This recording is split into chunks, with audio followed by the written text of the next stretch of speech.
like to call the meeting to order. If you would all please join me in the Pledge of Allegiance. I pledge allegiance to the flag of the United States of America and to the republic for which it stands, one nation, under God, indivisible, with liberty and justice for all.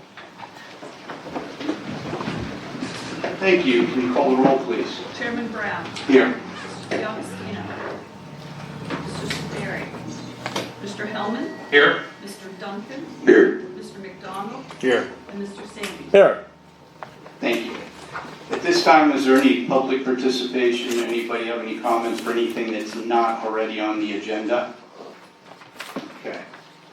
Can I have a motion on approval of the June 6th minutes? Now, Mr. Chairman, I make a motion to approve the June minutes. Is there a second? Second. All in favor? Aye. Anyone opposed? All right, first up, under old business, cost road track, it's my understanding that they've asked to table. Can I have a motion to table the plan? I'll make a motion that we table the plan. Second. All in favor? Aye. Anyone opposed? Thank you. Next up is Silver Spring Storage. Good evening, Mr. Chairman, board members. John Murphy, Alpha Consulting Engineers, representing Silver Spring Storage Plan. This should be pretty familiar with you, this site. Went through a couple processes in the last year. One was there was a text amendment to the zoning ordinance to allow indoor storage, which is the new thing now, the indoor stuff. And then secondly, this went through the conditional use process, which approved also. So now we're land development. Pretty straightforward, a 1-3-story building on lot 9 at Delta Point. We're in receipt of staff and engineering comments. We're asking for 3 waivers, and we're asking for your recommendation, conditional recommendation of the plan. Got a couple cleanup items, and also we're making a couple of tweaks. We met with EMC, and they want a little bit of additional paving for their vehicles, so we're also doing that. So be happy to answer any questions you may have. You don't have any issues with any of the comments? No, we'll comply, Mr. Chairman. Okay, thank you. Do you want to start with Township? Ray, anything? No comments at this time. Okay, anything from the county? Nothing additional from the county, thank you. All right, Aaron? Same here. All right. Kurt? No, we've seen this a good bit. No. Nothing. Okay, Randy? No comment. No, Mr. Murphy, it's my understanding that once you get things officially laid out there, that you're planning on showing those revisions to EMC at the next meeting? Yes, sir. Prior to the board meeting? Yes, sir. Okay, thank you. Okay, Pete? And no comment. All right, thanks. Is there any comments from the public? All right, hearing none. We have 3 waivers to act on. The first one is waiver from the preliminary plan application. Do I have a motion? Mr. Chairman, I'll make a motion, we approve the waiver. Second. All in favor? Aye. Anyone opposed? Okay. Second waiver for anything within 200 feet of the subject property. Do we have a motion? Mr. Chairman, I'll make a motion, we approve the waiver. Second. All in favor? Aye. Anyone opposed? And the third one is related to vertical curves of access drive. Do we have a motion on the waiver? Mr. Chairman, I'll make a motion, we approve the waiver. Second. All in favor? Aye. Anyone opposed? All right, can I have a motion on the overall plan? Mr. Chairman, I'd like to make a motion, we forward the plan to the Board of Supervisors with our recommendation for approval pending staff and engineering comments, and specifically calling out the EMC notations that were previously noted. And a second? Second. And all in favor? Aye. Anyone opposed? All right, Thank you very much. thank you. Next up under old business is Trindle Spring Trade Center.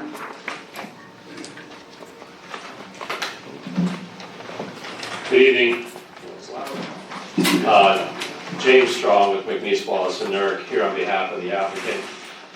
With me tonight are Joe Peters with PDC, Greg Holtzman with BL Companies, and Jared Neal with TPD.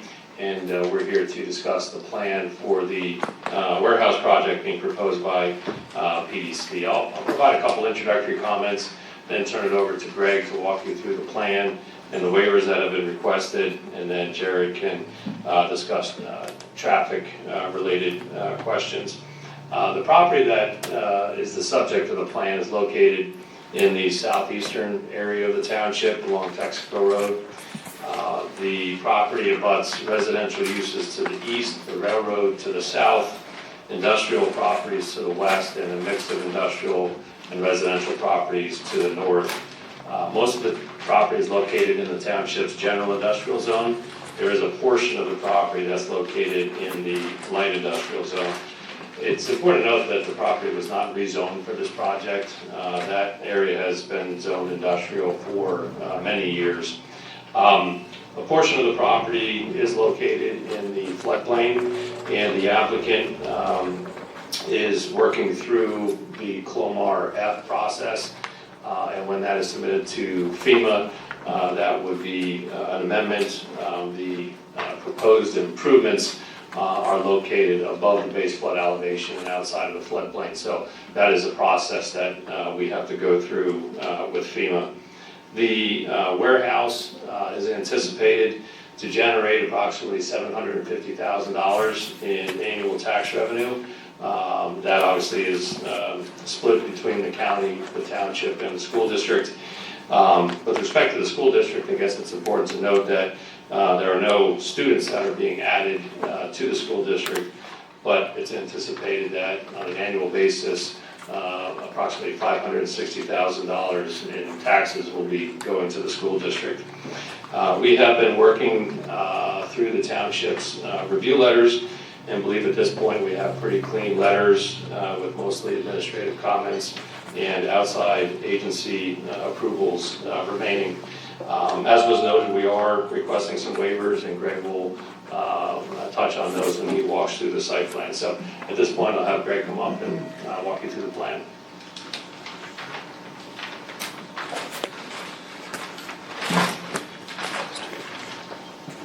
I don't think we need them yet. Maybe just the rendering. It says layout.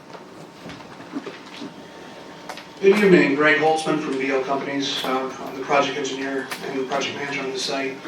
I think Jamie did a great job here giving you guys an overview. What you're looking at here on the plan is a 1,200,000 and change square foot warehouse. We're in the industrial zone, so pulling up now is the rendering. And we brought this along here to sort of give you context of what we're around. So you'll see, as Jamie pointed out, to the north is Texaco Road, there's all industrial. To the right we have some buffering, and then we do have railroad tracks to the bottom of the page, and then next to that is some residential. And then to the right is Mulberry, where there's also residential. We were here some time ago with a concept plan, I don't know if you remember, and at the time there were members of the public that came up, and they were able to voice their concerns of when we were first starting this, of what you'd like to see, things of that nature. We've incorporated a lot of those elements into this design, so we've enhanced berms, buffering from a lot of the residential views. As part of our overall land development submission, we did include a sheet that does show how we're trying to help the overall visual impact of the site. So we have that, we can share that with the group later. And in addition, with this project here, we had initially just one point of access from Keener.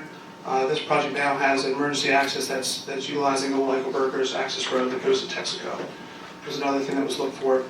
And then finally, one of the comments that we received early on was there was the existing farmhouse that was there. So as part of this project, that farmhouse will remain. In addition, just talking about the site specifics, it's your typical warehouse on both sides. Our parking, we have about 200 and some on the left side, 300 some on the right. And then on the top and bottom sides there, you just have your typical truck docks and parking. There are two stormwater management facilities, one to the left, one to the right, and then they ultimately discharge to a level spreader, which evenly disperses the stormwater, which goes then into Trindle Spring. We work closely with the Conservation District, and we do have an NPDES permit. It was an individual permit. Again, we worked very closely with them. We addressed all their comments, and we got that actually very timely, Compared to the typical timeline of an individual permit, we received that really fast.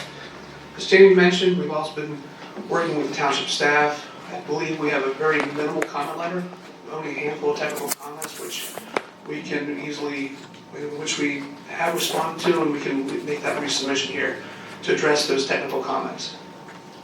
As part of the plan, do have a handful of waivers. There's 6 waivers in total.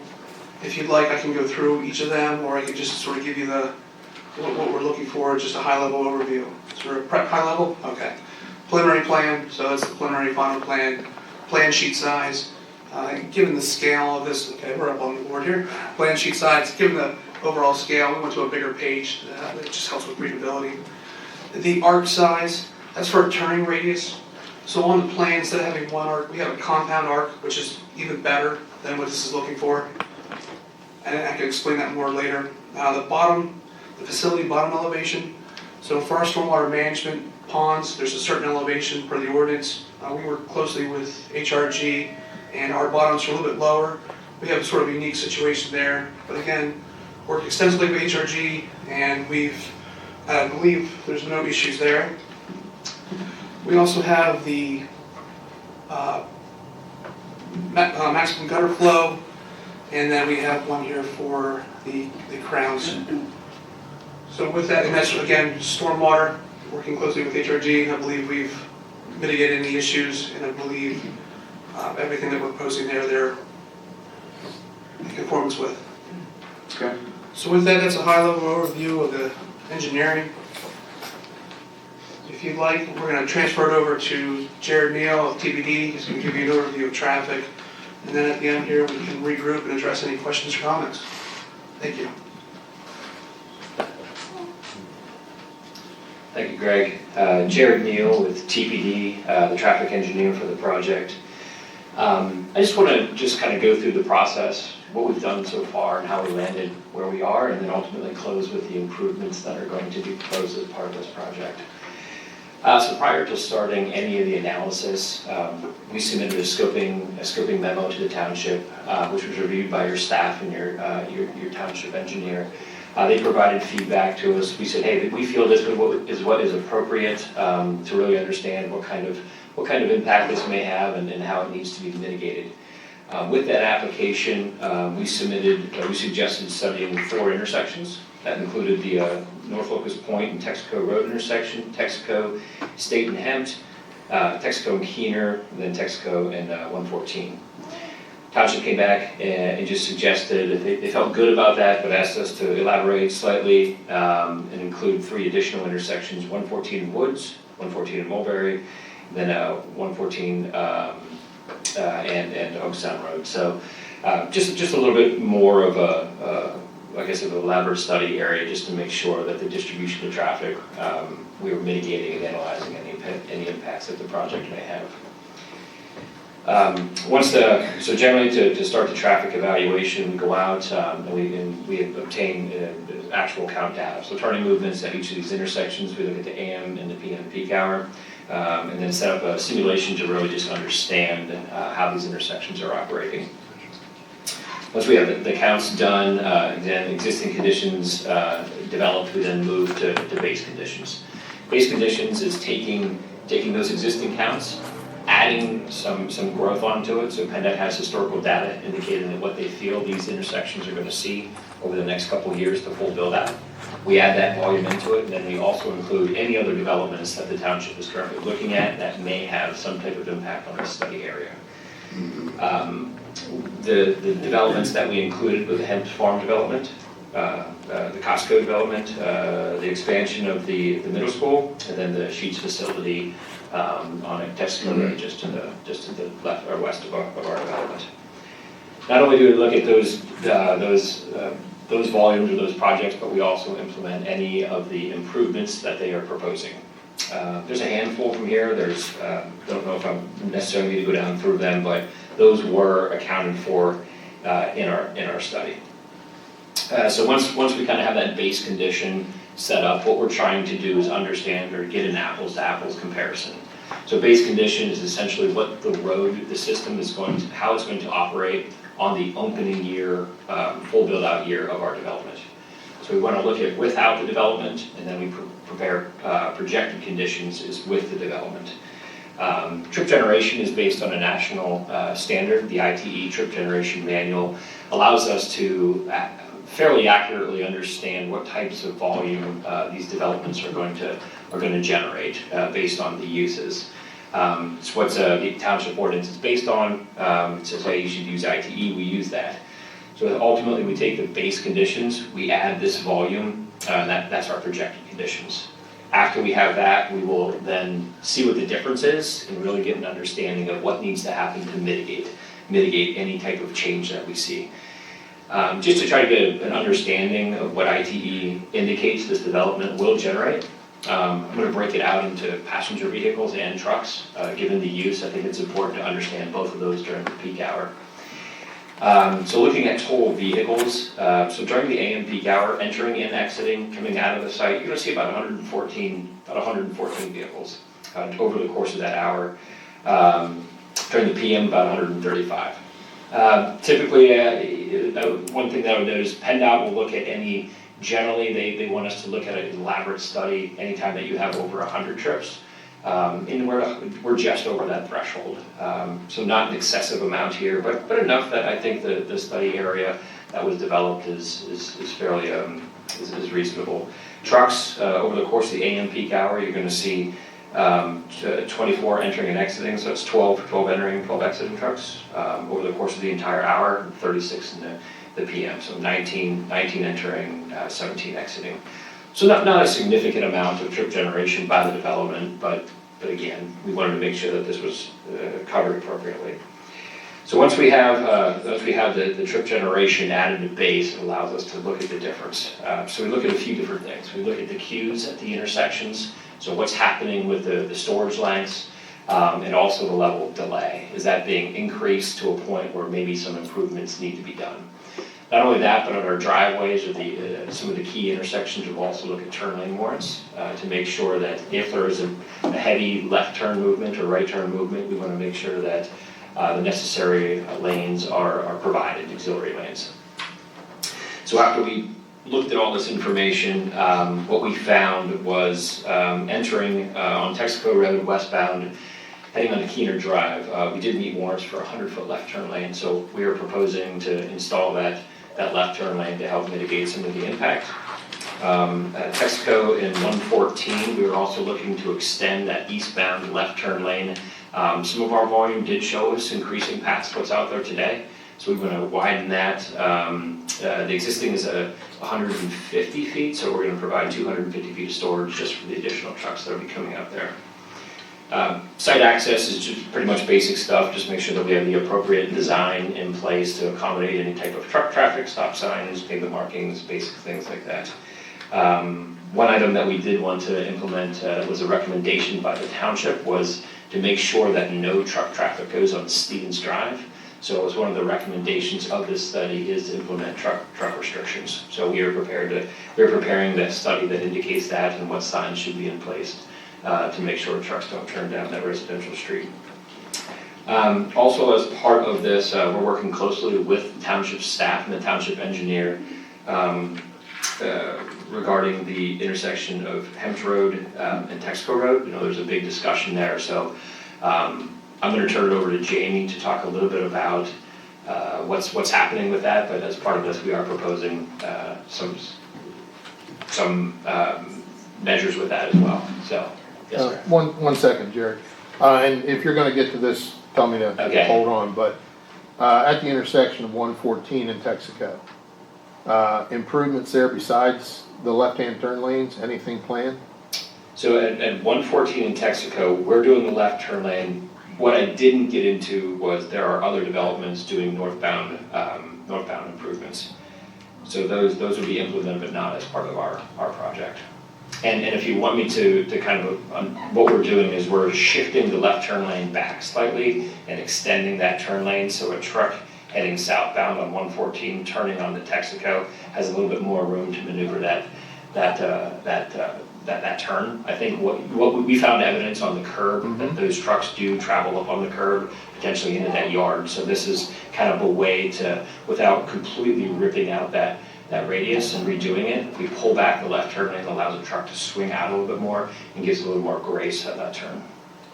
Okay, and either with your project or any of the others that you have knowledge of, are there any plans to change the level elevation of 114 in the intersection to prevent that rather large hump that is there if you're making a left turn off of Texaco onto Route 114?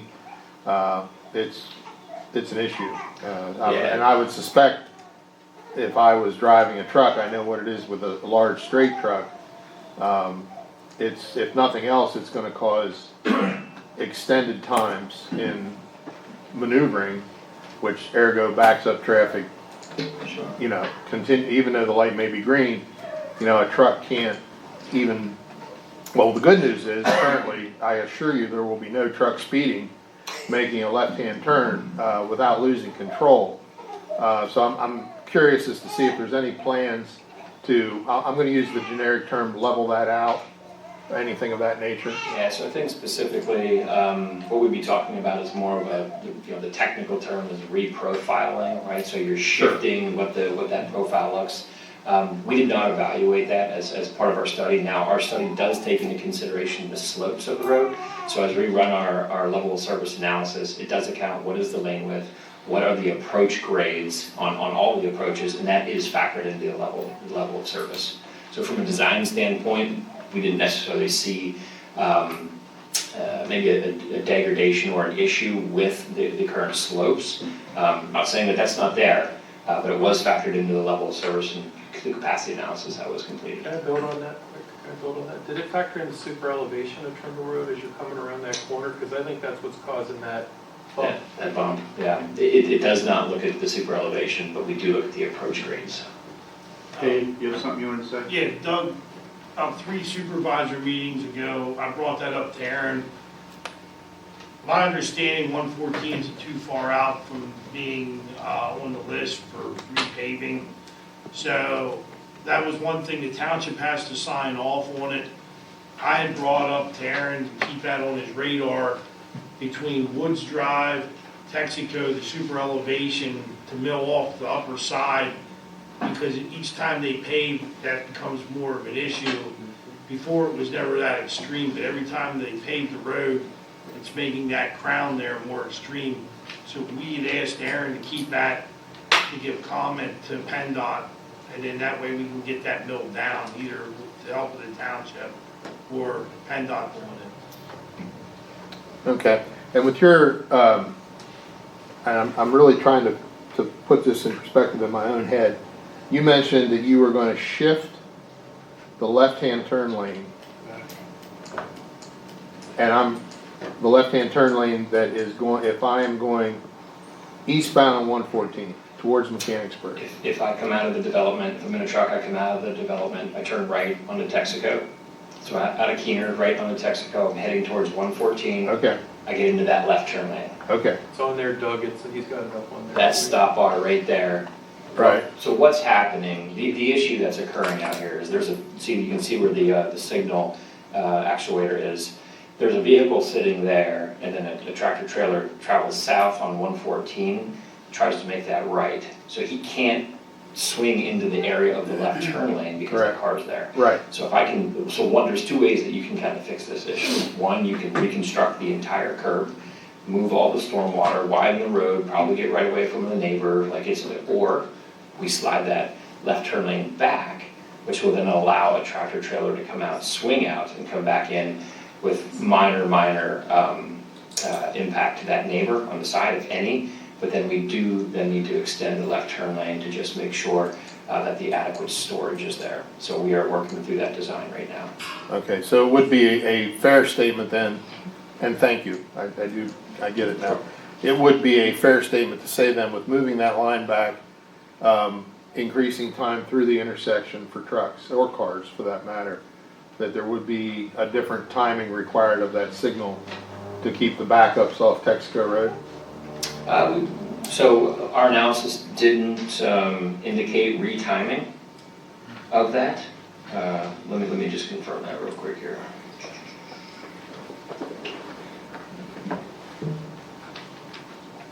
and the reason, while you're looking, the reason I asked that question, could you flip that around again, looking down Texaco Road? Currently, under, almost, keep going, one more turn. Let's go back.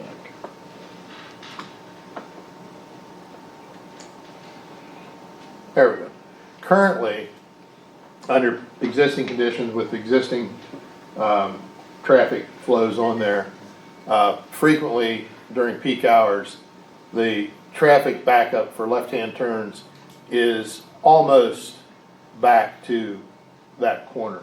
Okay, And that's on a good day. okay, All right, I can assure you that without a traffic study. okay.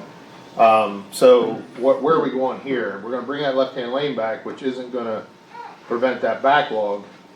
And that's why I'm concerned with the amount of time it's gonna take to get out.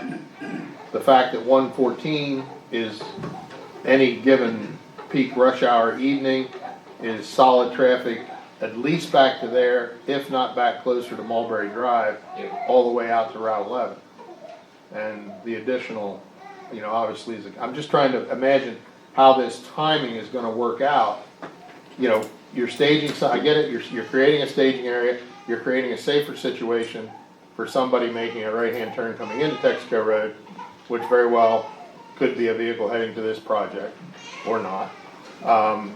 But with the additional traffic, which if I get it, I might have written these numbers down, but I'm seeing, let's just round it, call it between 150 and 160 trips between cars and trucks in peak hour. Where's the staging, where's the timing, what's that looking like downstream? Because as I'm sure you're aware, it's almost a certainty that they will not be making a right on the Route 114 off of Texaco Road, particularly trucks. Pedestrian vehicles, then it's up for grabs. Trucks for sure will not be doing so unless they're making deliveries of, say, to Pleasant View Drive, because past that, truck traffic in the borough of Mechanicsburg It's impossible. is, beyond restricted. You're right, it's virtually impossible. So then that brings into play, we go down to the other end of the spectrum. Any truck going south is gonna wanna go down to the Hemp Road side. And then they're gonna use State Road, just as the Sheets trucks do now. And State Road is not currently designed to handle additional trucks. It barely handles what's there now, and without oncoming traffic stopping, doesn't happen on two of those corners. And the backlog is gonna be great, because most of those trucks, they utilize State Road to either Trindle Road. Usually at Trindle Road, they cross over to Sinclair, out to Williams Grove Road, and then run that out to Route 15 via Route 74. 74.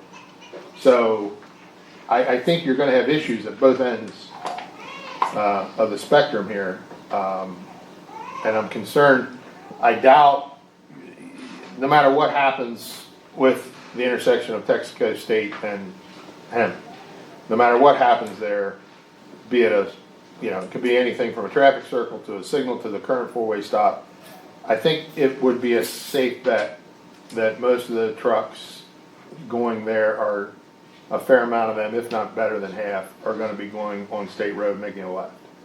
They were making a right, going out to Hemp.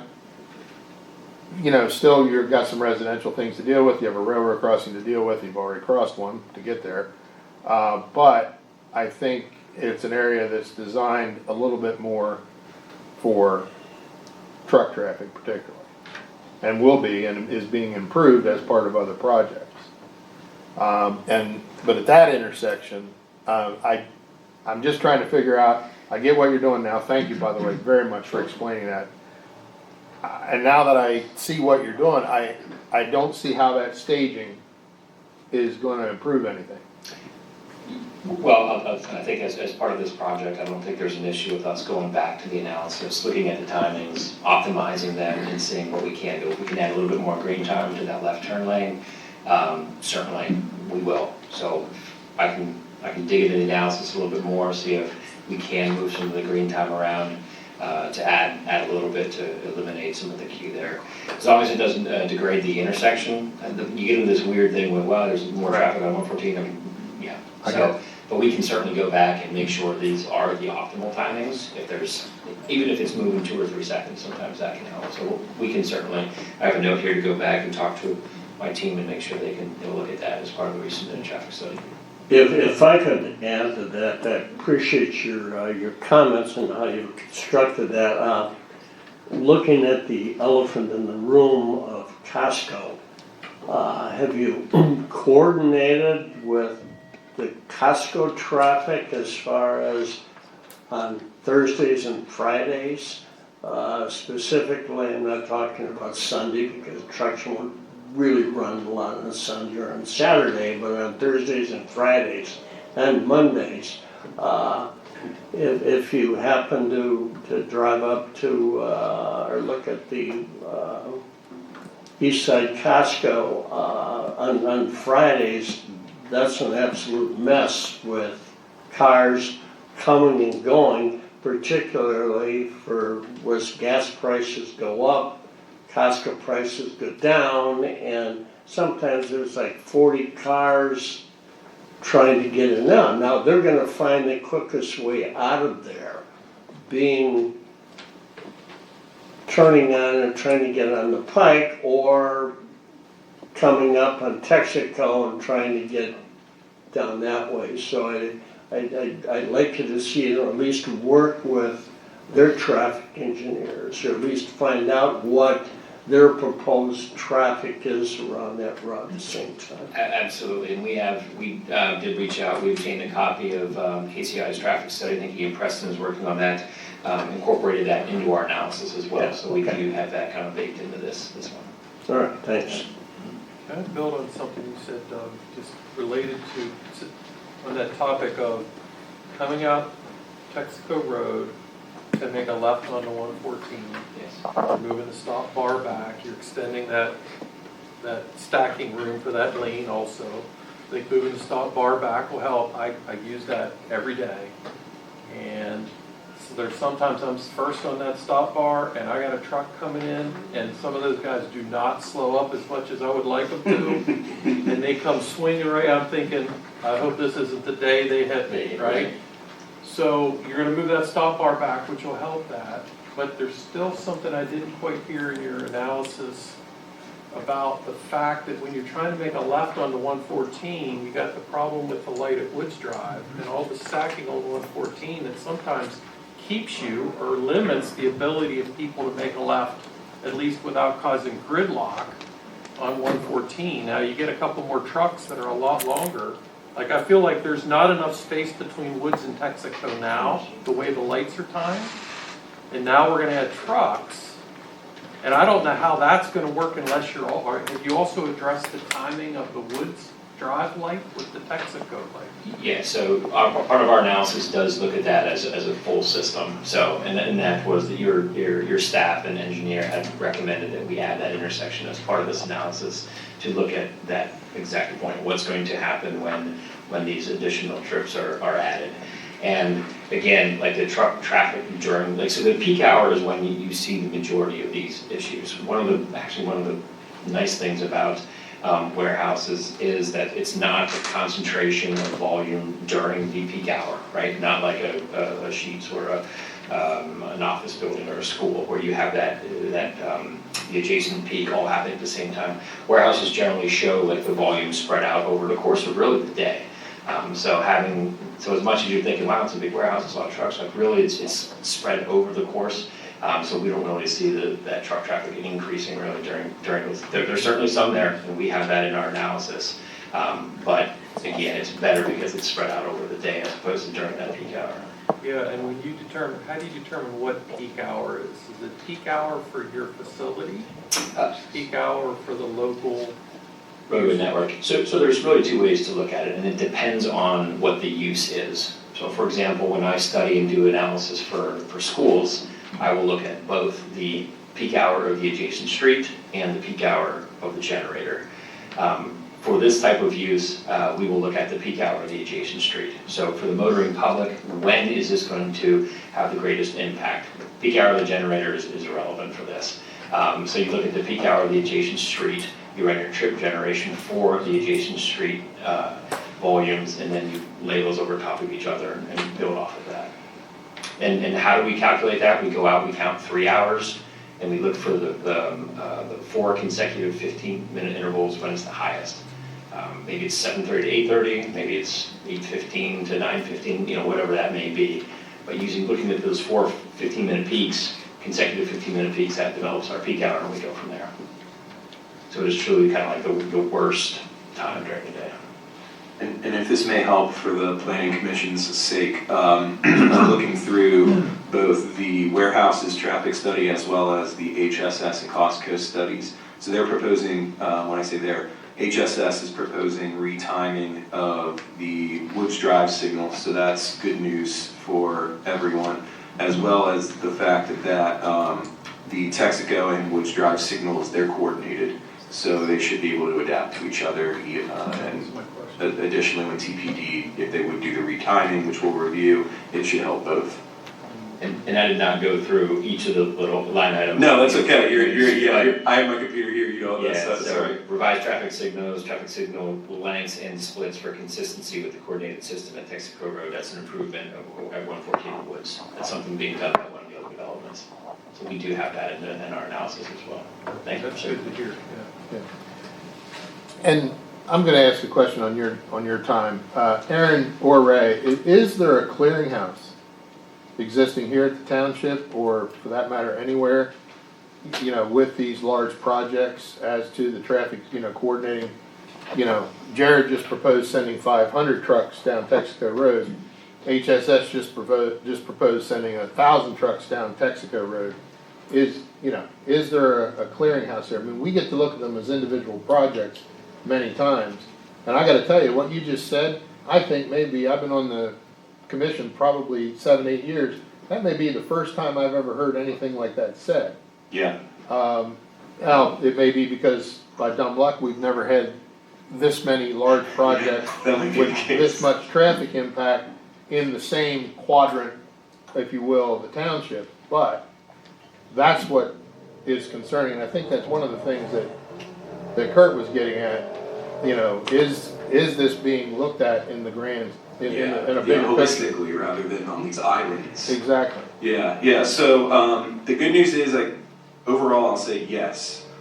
So anytime a proposed development comes in and there's other proposed developments at the same time, we make sure that the newly proposed development takes into account all of the traffic from any other proposed development that hasn't been built yet. Once they're built, though, we don't make the applicants take the old traffic studies and analyze them with their new ones. We make them go do traffic counts, and that'll verify the real-life traffic being generated by the things that have been built. So the clearinghouse kind of exists, but it's only for proposed developments. Anything that's been built is caught by the traffic counts. Okay, thank you. Yeah, no problem. That's the information. Anything else before I pass it? Well, I've got a couple, but I feel like we're getting right into it and everybody hasn't spoke. But just to build on your traffic just a little bit. Sure. Turning from 114 onto Texaco Road, there's a small turning lane there now. North or south? I'm sorry, going towards Mechanicsburg. Okay. On 114, turning right onto Texaco Road. There, he's showing you the turning lane there. Is that going to be extended? That will not. And I think the concern here is, again, like, it's a pretty tight turn. You said when you're sitting there as that first car, you're kind of worried about that truck coming in. So that will not be extended. However, I mean, just by virtue of sliding that crossbar back, that does allow for those trucks to take a wider swing. I think that's a relatively narrow lane with the curbing. But our analysis does look at that queue length to make sure what's being proposed does stay within the acceptable storage. Yeah, this is a systemic thing. But, because I use that intersection every day, I already said that, but when I'm leaving at night and I'm going home that way, and say the light's red, or maybe sometimes it isn't, like on a Friday evening, there's a lot of traffic heading into Mechanicsburg on 114. And sometimes it's really hard. You can't get in the turning lane to go right on Texaco because it's stacked up too far. Through lanes, essentially we call it starving the turn lane, so Yes. yeah. Yes, and then sometimes when people, and I'm guilty too, get cheat in there a little quicker, right? And then they're eating into there's a pothole right at the edge of that turn, right, somewhere in there. Maybe even up the road a little bit further, but, yeah, not there. But, I think I'm worried also about the stacking coming up on 14 and affecting Woods Drive coming towards Mechanicsburg. And I'm just wondering, at some point, if there's enough traffic using Texaco, it would help 114 for people to be able to access the turning lane and not be stacking all the way back 114 while that turning lane is starved. And I don't see trucks backing up there because they can't go very far. Sure. But they'll be setting, waiting to turn. So that's just something I see probably going to need addressed. And that's kind of that balance you play with the green time, and they're gonna retime Woods, and the KCI study actually indicates changing the cycle length. So that I'd have to go back and dig into what they're proposing, but that change may simply give more green time. They may increase the cycle length, more green time, and then that may allow cars to flow through there, so increase the progression slightly. So that could help. A lot of times just playing with the green times can you kind of have a balance of do you want to wait longer or do you want the queue to be shorter? So we kind of have maybe a little balance in that game to play there. Yeah. So. You rattled off the intersections you studied, and I didn't quite catch all of them towards Mechanicsburg up. Like you've mentioned State Road, and what did you study? Yeah, I can go back over them here in a second. Yeah. I'll just reread the list, and I can slow down here a little bit if you want me to. So what was initially proposed was Locust Point and Texaco. Texaco and State and Hemd. And then our essentially access point, Keener and Texaco, and then 114 in Texaco. That's what was initially studied. And then your staff and engineers said, that's great, thank you, but why don't you add in 114 in Woods, 114 in Mulberry, and then 114 in the Carlisle Pike. Oh, okay. Yeah. So you never really got to State and Trindle. We didn't get that far. Yeah. Did you look at, this is kind of getting to something that Doug mentioned, I'm sure you've driven around out there, but if a truck pulls out of this warehouse development left on Texaco and goes up to State and makes a left. Okay. Yep. Like Doug talked about, some of them kind of cheating their way over to 115 or over to Route 15 that way. When can you zoom in on like the 90-degree corner at the Right there. No, well that's one, and I sent a video to the township about that one. But if you come, yes, there. So Bear Road comes straight down, and that's a no trucks road. The roads, they make the turn, and they can go out to the light at State and Trindle. It takes them all the way down to Trindle Road, okay? And that's an okay movement. They can do that fine. And then after they get to Trindle Road, that's where the problems start. But if they're coming into your development, so trace it the other way, Scott, where you're coming up to that curve that I was speaking of. You're doing a great job. Yeah, zoom in right there. Wherever that curve is. It goes back to Conhaus. There. Yes, right there. So zoom in right there.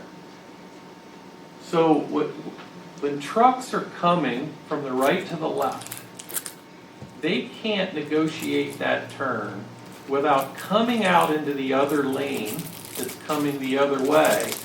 And on top of that problem is that the grade elevates there, and maybe in a big truck you can see over it, but in my F-150 you can't. see over the hill for the cars coming towards you.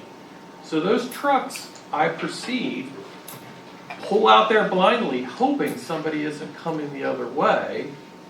And like, we're adding so many businesses and uses that are gonna, yes, tend to increase the truck traffic. And I'm just saying, like, something's gotta be done with that curve. So I might have good news on that one. That is, we have a proposal coming to the board later this month to correct that curve. Okay. So yeah, we'll be taking care of it. Unfortunately, those curves, we've been through this both with the warehouse, HSS, and Costco. And to their credit, their representatives are smart enough to call us on it. But we did try to push that issue with all three of them. The regulations don't, in the end, allow us to. So, but we are working on that ourselves after we've tried to expend that, option. Yeah, exactly right. But yeah, we will. Those are bad problems, and with all this traffic, it's probably going to get worse. So we're looking to take care of it. And it looks like there's probably more tracking off the pavement into the grass, running over the Both. flexible. Yeah, and especially if two trucks try to do it at the same time, it gets really bad. Yeah. Yeah. We actually just met with PennDOT 2 days ago about that, so. If I may, Aaron, is there any of that good news that's concerning the hairpin corner at Gross and State that goes the other way, you make that hairpin corner on the right? Yeah, and so go out it's- towards Trindle Spring Church? It's all three of the state road curves. So that one, the one that Kurt just talked about, and then the one all the way to the north where there's like 30 accidents a year. Yeah. Yeah, all three of them. Okay. Okay, thank you. Any other questions about traffic at this point? Thank you, gentlemen. Just to sort of piggyback off that discussion, and Jared alluded to it, but one of the things that has been proposed is at the intersection of Texaco and Hempt, there's a roundabout that's been proposed by another developer. And so what this developer has proposed is a contribution would be set aside that would go towards the construction of that roundabout. So they would be making, even though it's an off-site improvement, they would be making that contribution, and that money would be held for that roundabout to be constructed, so that would offset the cost of the roundabout. And then, that would be addressed in the developer's agreement. So I just wanted to clarify that as well. Okay, anything else? No, I think that's it on our part. Okay, thanks. Anything from Township? Sorry, Greg, just a question. On the stormwater, I'm gonna talk loud, I don't want to do it. On the stormwater, what you are proposing is to elevate the building, correct? Correct. Okay. And in doing that, does it not disperse the water in multiple locations by doing that? Because you've created this structure higher, and from all areas, that water's got to figure out where it's going to go. So I'm not an engineer, I just was thinking about the flow of water, it finds its way where it goes. So I think if you raise it, you've now created an obstruction, and I want to understand how you capture that obstruction of water. Absolutely. So go to the microphone here. So our building is 7 feet plus of the flood elevation, okay? So then that water from the roof and parking goes to the two ponds. From those two ponds, it makes its way to a level spreader, which is running basically parallel, that whole area in the front there.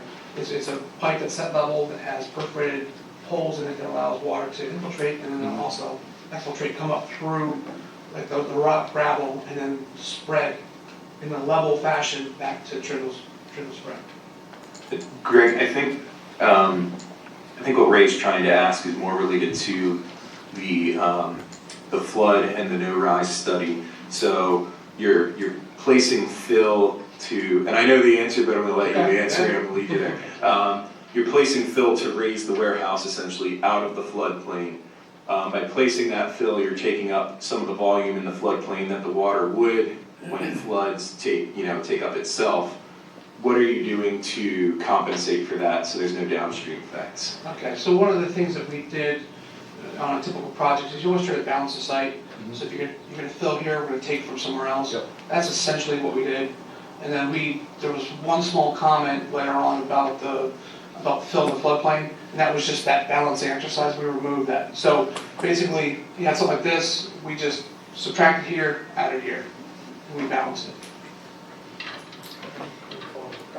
So I'll try to elaborate because we reviewed the note. So I'll take this opportunity to describe the whole floodplain process and what's going on here.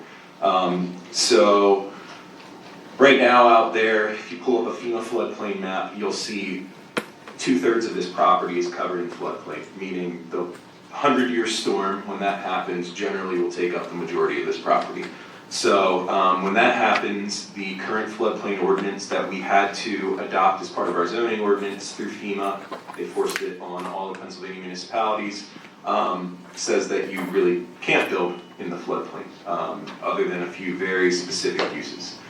So there are a few ways around that if you're a developer that FEMA allows. So it's not something that we are saying that we're cheering for the developer, we're not against the developer, we're completely neutral on it. These are FEMA regulations.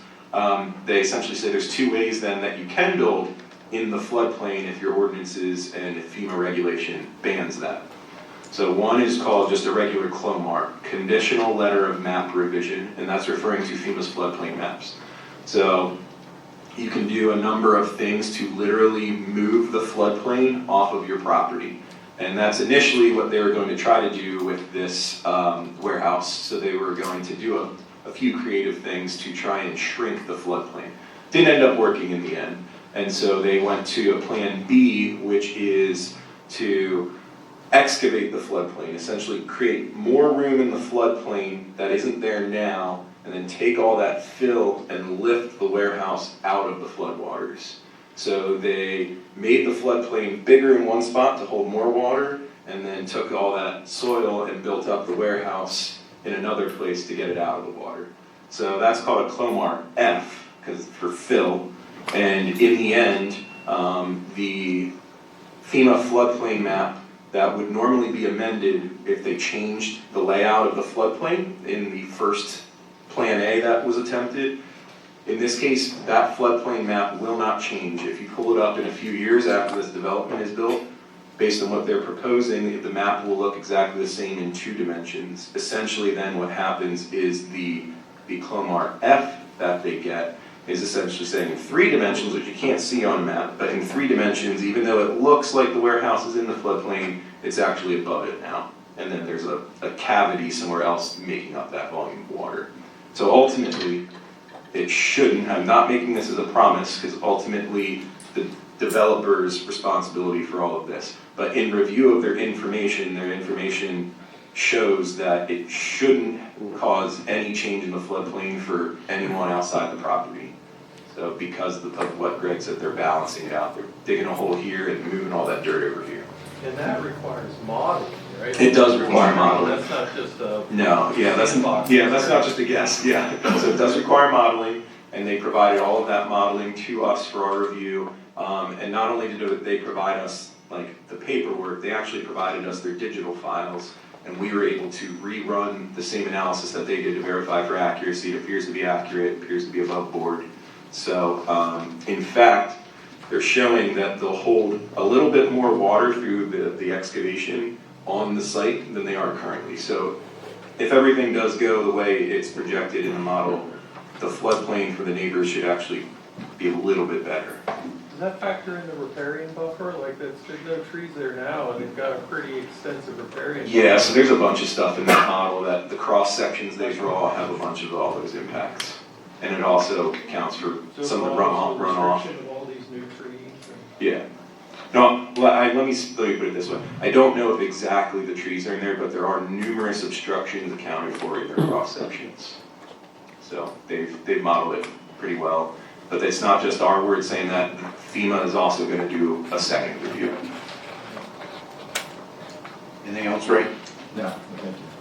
And a question too, I'm not an engineer, but could you explain to us and maybe the audience about how many feet actually you're putting the warehouse up and what type of structure that the soil compacting is gonna go? Because I know that water can move dirt pretty quick. And I kind of trying to get my head around, in case of a serious flood, what's to prevent the water from coming in and 10 years from now starting to erode what you're building up the warehouse with. Okay, yeah, there are several parts to that question. So the first one, the elevation generally on the site, that farmhouse is there, about 406, 407. The studied flood elevation is about 407, okay? Our proposed warehouse is 414 and change. So we're effectively 7 feet higher in the end. Now with that, the material that we're hogging out, this has a lot of rock that's out there now. So we're gonna be utilizing that rock as some of the fill that's underneath the warehouse. So that'll be, the warehouse will have structural fill. Then from that point on, we will be using different materials for the embankment. So from the warehouse, you're up here at 414, we're down here at, well, the flood elevation was 407, now we're gonna hog down, so we're probably like 403, 404. Okay. We were 407, so we're taking that. So then there will be a side slope there. Slope type. Yes, Okay. so there will be a slope, and that's where our level spreader is, that has, I think like 57, it has rock aggregate that allows the water to go through. The other thing that we have on the site, so it will be vegetated, and then there was a comment about the riparian buffers. So on the screen there, on both sides of, and just getting a little bit more technical here, we're in the floodplain. Floodplain is where the water's flowing, floodplain is where it overflows, sort of, and it's not, Right. the velocity's a totally different thing, the engineering's. So we're in an area where it just sort of fills up like when you're told it doesn't flush right, it just comes up gradually. So that area there, we're not gonna have the same shear, we're not gonna have that same effects on the side slopes as you would in the floodway. Okay. All right, thanks. Any from the county? I had some questions about the floodplain, but I think they've been answered. Okay, thanks. All right, anything else, Aaron? Nothing now? And I think from looking here, you're okay with all of the waivers? Yes. Okay, all right, thanks. Kurt? Yeah, there's a lot going on here, right? So we're kind of like rolling our sleeves and getting into it. I got a couple kind of, they seem kind of random, as they are.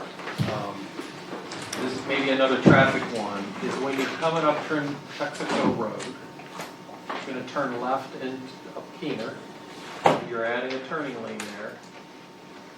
Did you take a look at, imagine you did, how many trucks can afford to be stacking there before it's affecting Stephen Drive?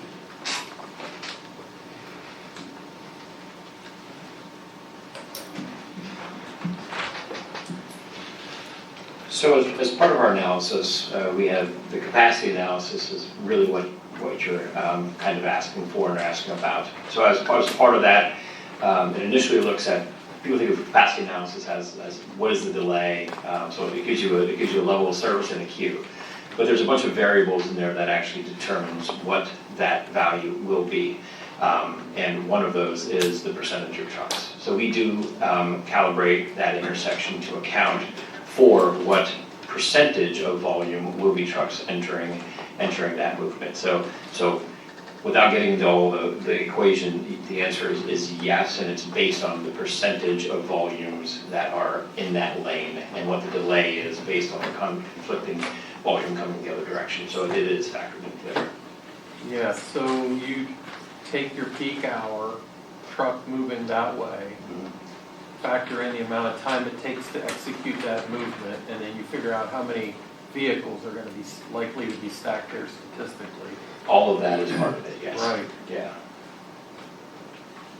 Yeah, just looking at it, thinking, I didn't scale it, but the distance between Stephen and Keener, I just wonder how many trucks it takes till you're back past there. Yeah. And of course, you know, if they have free movement into Keenan Drive, then they're not gonna stack that long. Right. It's just a matter of if they don't. Yeah. Yeah, so, Oh, they're, so Scott's, he's at 460 feet. oh, 400 feet. Yeah. And we don't just stop at capacity analysis too. PennDOT has essentially their Pub 46 worksheets, which specifically looks at this to identify what the queue lengths are. And that's usually more conservative than what the synchro analysis is. And our lane was designed and based off of the Pub 46 analysis. Yeah, I saw the detail in the plans, and again, just to sort through all those plans, there's a lot, right? So to find that, but I'm looking at it, and you get lost in the scale a little bit. It didn't seem like a long turning lane to me. And that's why I thought of that. Do you have the TPD plan set? There may be even more pages.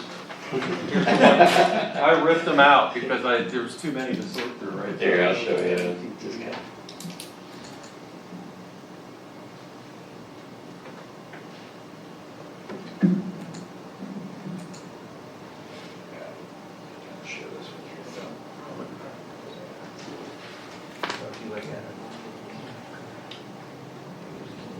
Yep. Yeah, right there, that's what I have right here, I just didn't have the distance. I didn't have the. Yeah, so it's dedicated to put that turn lane to 75 foot paper, so ultimately, there's probably 2 trucks there. Okay. Based on the analysis and factoring in that specific percentage of vehicles for the Pub 46 analysis, and that's what's needed. Okay. Sorry, point of order. Can you please say that so we can hear? Yeah, I apologize. So I was just showing a graphic of the design plans that will be submitted as part of this. So there's the land development plans that show the specific design done by BL. We're also doing 2 different sets of design plans for the roadway network. So what I was saying was there will be constructed a 100-foot left turn lane with a 75-foot bay taper. So you could effectively have 2 trucks stacked back to back.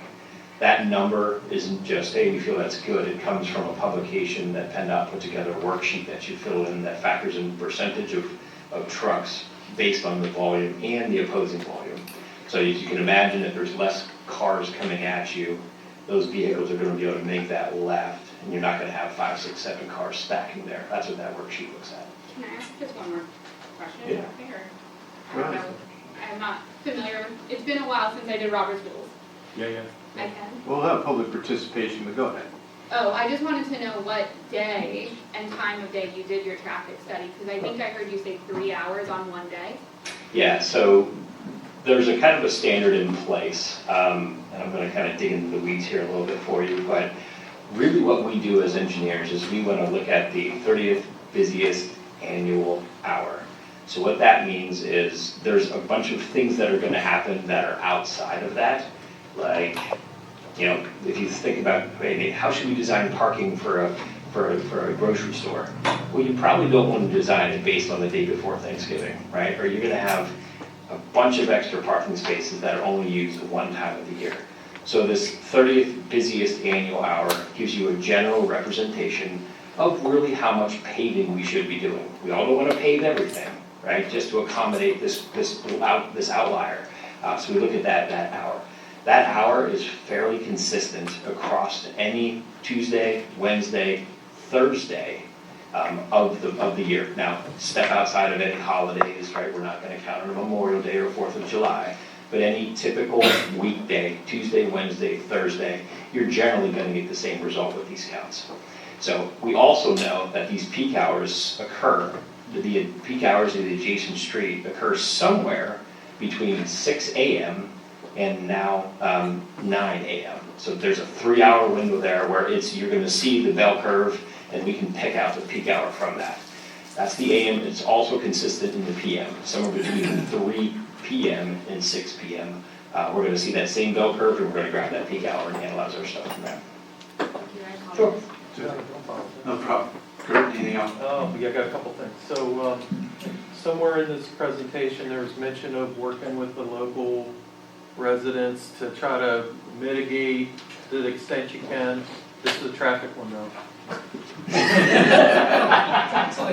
Dang. So, yeah, right. So you got Stephen Drive there, and there was a mention of posting at no trucks, which, okay, let's hope they listen. But then you've got people that work in this facility. I see a lot of parking places that aren't trucks. And,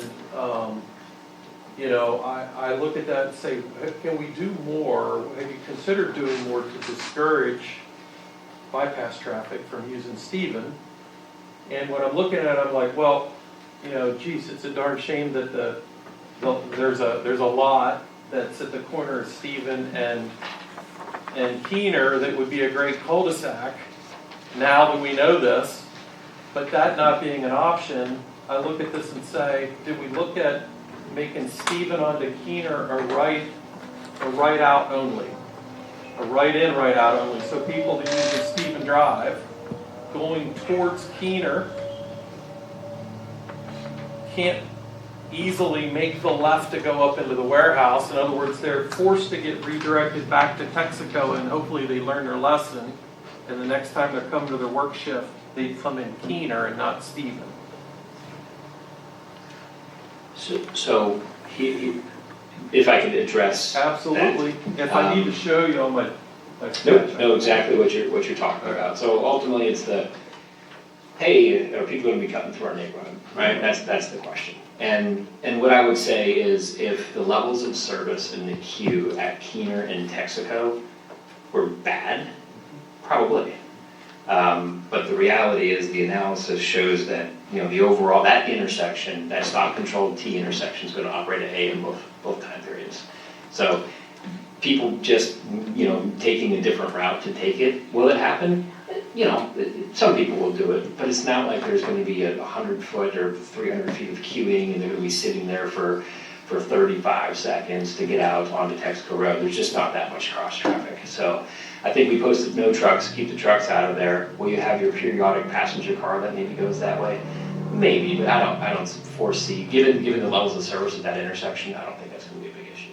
Let me ask you this, though, coming out of your warehouse. Mm-hmm. I imagine there's a shift, right? You've got I don't know how many employees you have ending their shift at whatever time of night, and you add that to the number of trucks.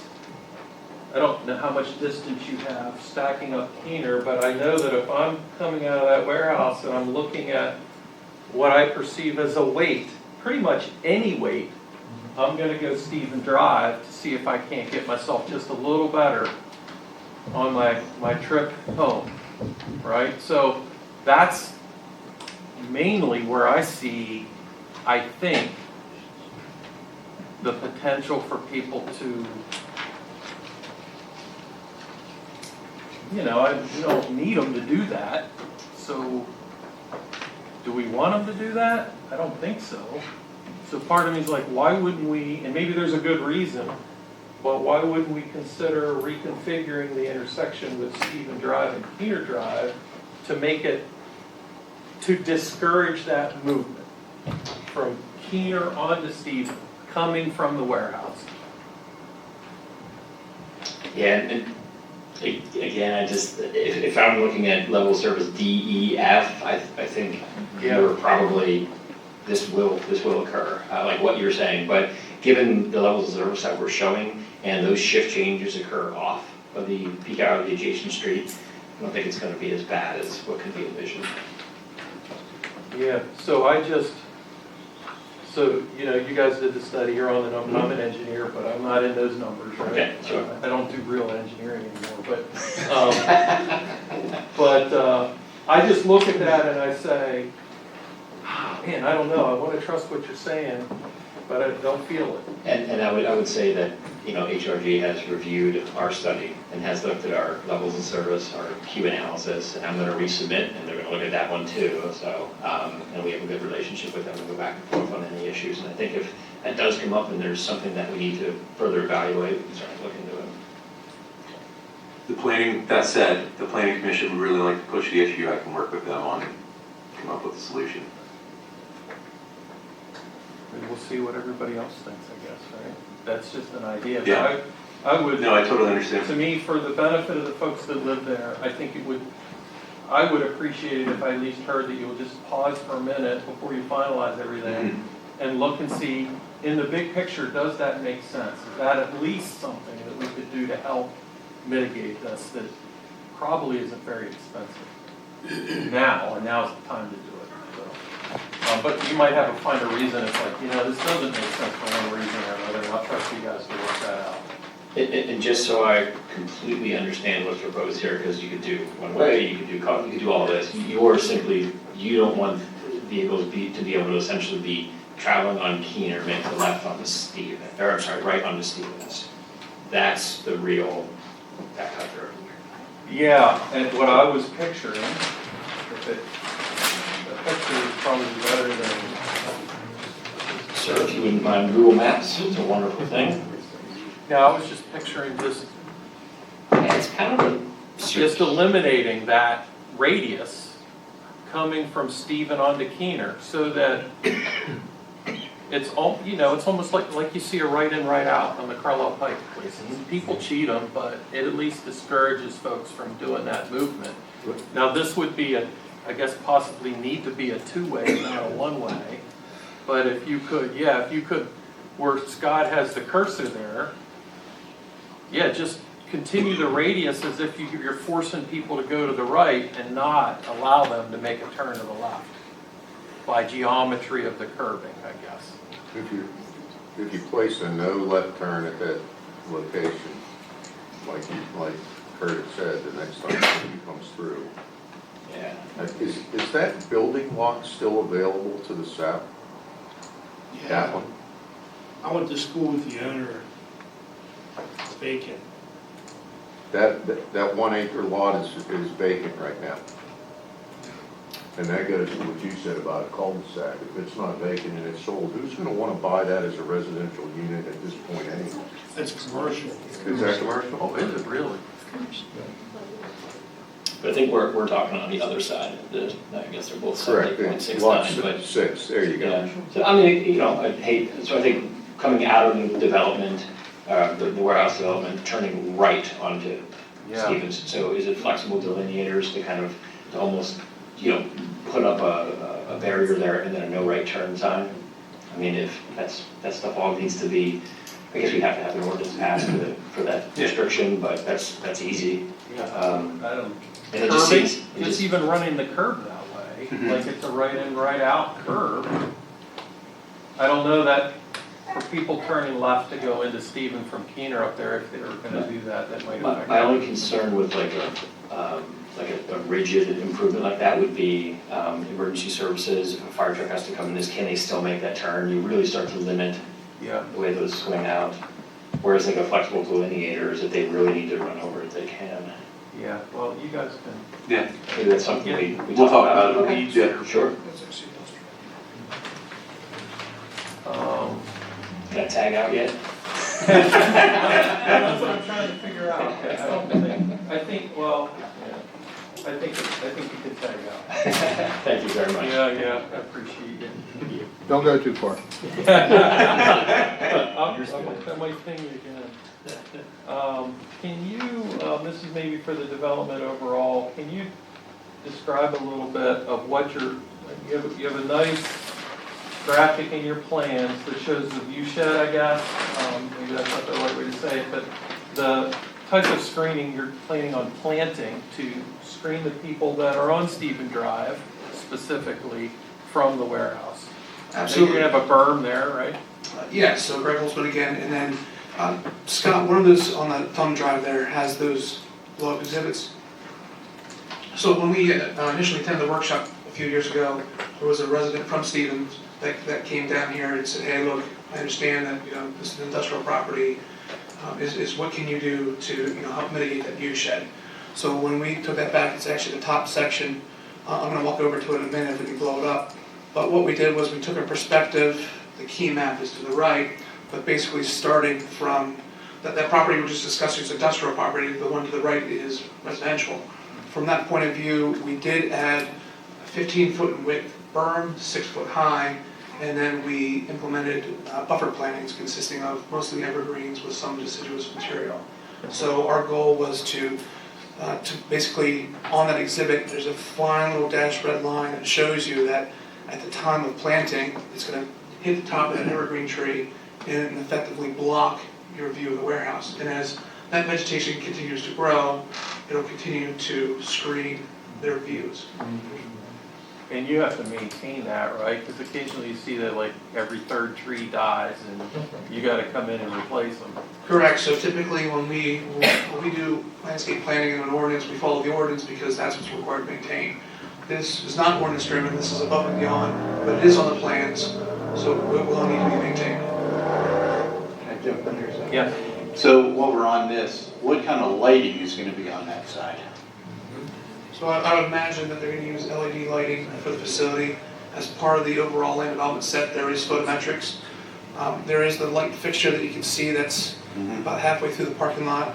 And again, that's lower than the line of sight. So again, the berm and screening will effectively shield that from their view.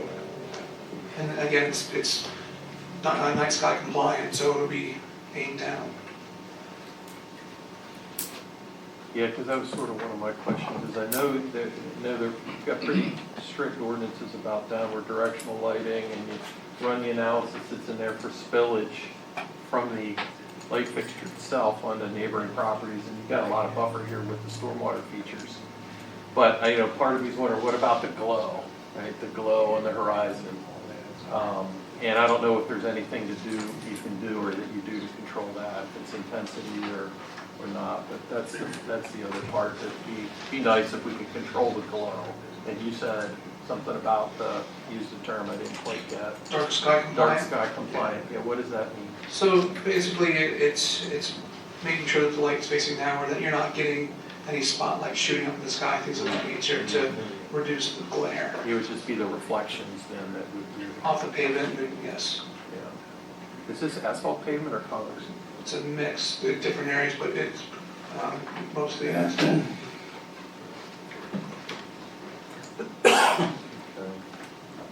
Tell you what, I'm gonna so I don't dominate all this, I'll let you guys go ahead, and then if I think of something else, I'll talk about it. Thank you. Good, Reed. I think we've been covering a lot of my questions that I had prior to beginning here today. But we touched on a shift, and how many people per shift is projected? Because that's going to be the peak for the facility itself. And there was a term for this again. Peak hour of the generator. Of the generator. Yeah, I'm actually going to look at Jared here to see what was factored in for So we, tag. well, no, because we use square footage for trip jet, so I don't have an hourly count.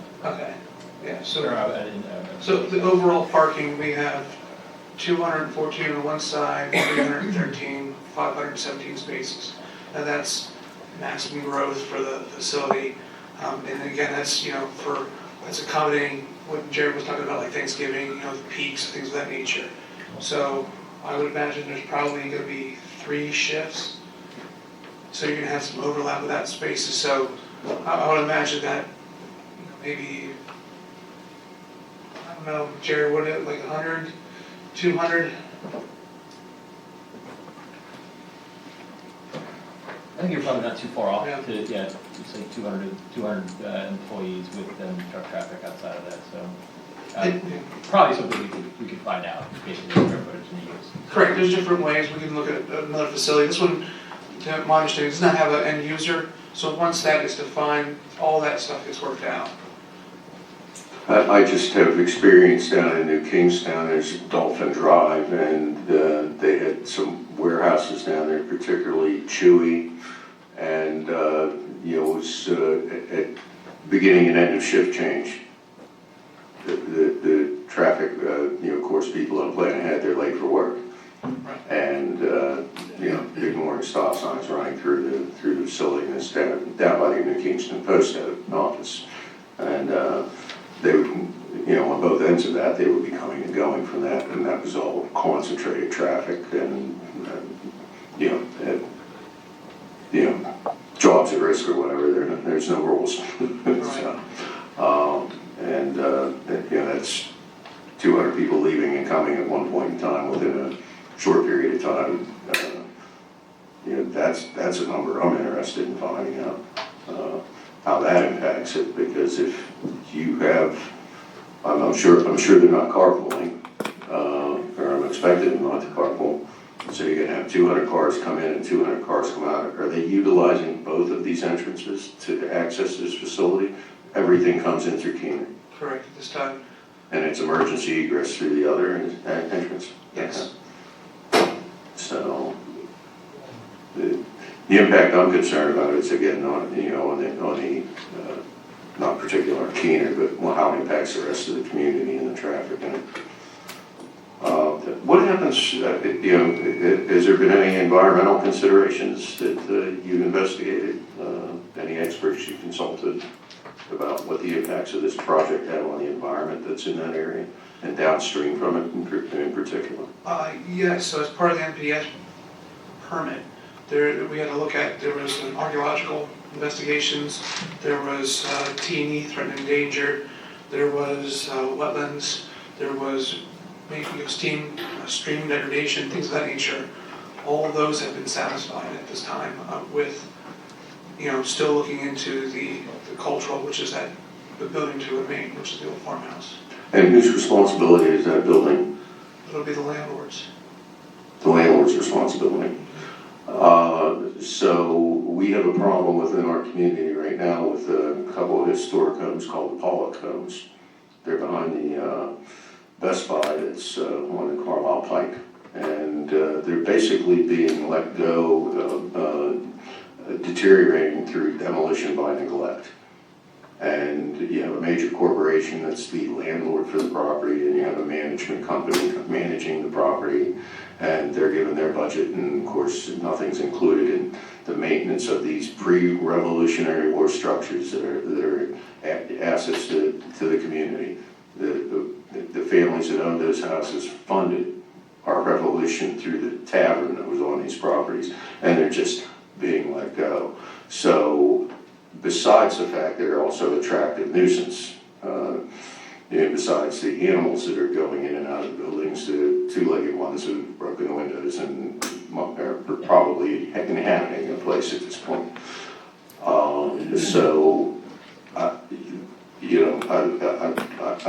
want to come up with, and I would prefer that you'd work with, this is an older home. Correct.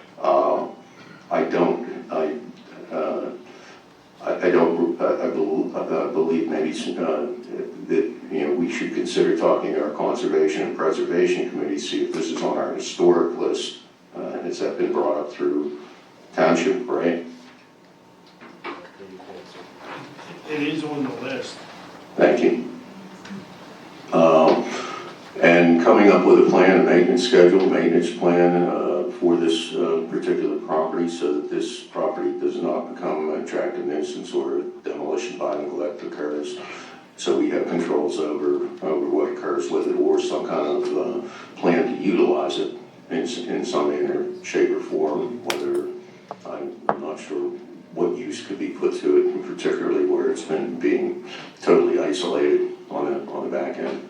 Yeah, so I can tell you, when we were back here for the workshop a few years ago, our initial plan was to basically demolish everything, put up some blacks. And then there was when we were talking to the neighbors, there was a strong interest in trying to leave some kind of landmark here for this.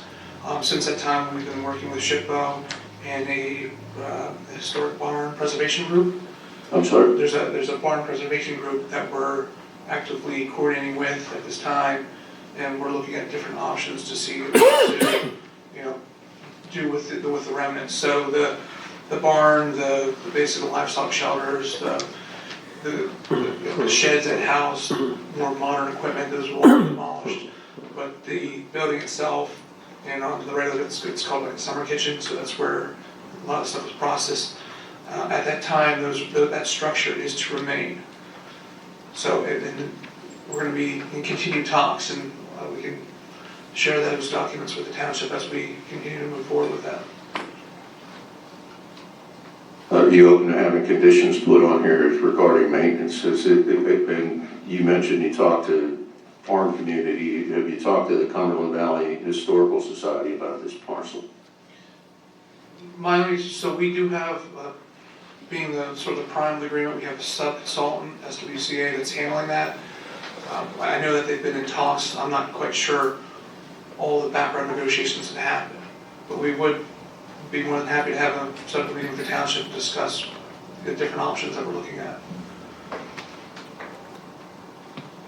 Are you open to having some conditions put on that for them, including some conditions regarding the maintenance of this structure? Hi, how you doing? Joe Peters, Pantone Development. We're the developer hoping to purchase this property and build this facility. So what Greg was speaking to there was that the existing farmhouse itself will be remaining because of some historic artifacts that were uncovered during the archaeological study. It's my understanding that the condition of the house today is basically uninhabitable. It would need significant structural repair, among other things, to get it to a place where someone could physically step in it.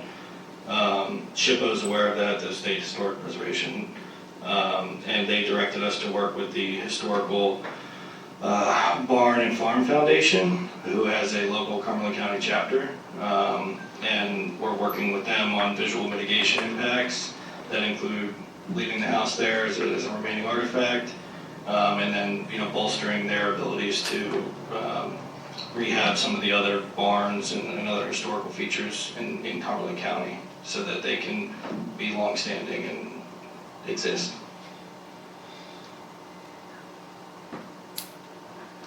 So it sounds like that house is lost. Rubble's gonna stay there.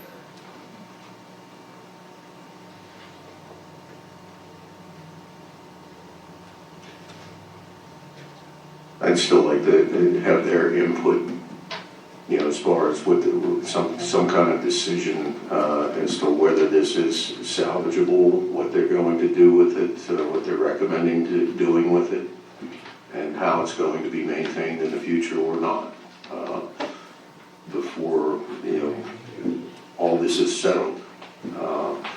That's concerning to me that we're, I see this as separated out, from your boundaries of where you're going to impact and protecting whatever is there. But if there is no plan in place, with this other property, there's no plan in place to sit there and do any mitigation, any maintenance, and the term's called demolition by neglect. I'm not sure, I can't speak to what the historic background of this property is and what artifacts you found and discovered and what it's worth. Like, as you mentioned, you're speaking to the correct, SHPO, and you're speaking to the correct, but they're not here to speak on as to what's going on with this and what can be done. When did these negotiations start, and when did? And who, you mentioned some kind of subcontractor that you're working with? Is that me doing that? I apologize. We have a group, SWCA, for the life of me can't remember what those initials stand for, but they're a national firm that handles historical, archaeological investigations, among other things. They're also retained to do the floodplain analysis underneath, BL as the head civil. And to your comment about a mitigation plan, so that's what's worked out with SHPO to ultimately get their approval for the whole site. So no demolition can occur until, on any of the buildings, until that mitigation plan has been finalized with SHPO. So it does require an approval that has to be implemented. But the ongoing maintenance of this structure? That would be part of the mitigation plan if they feel that it should be maintained.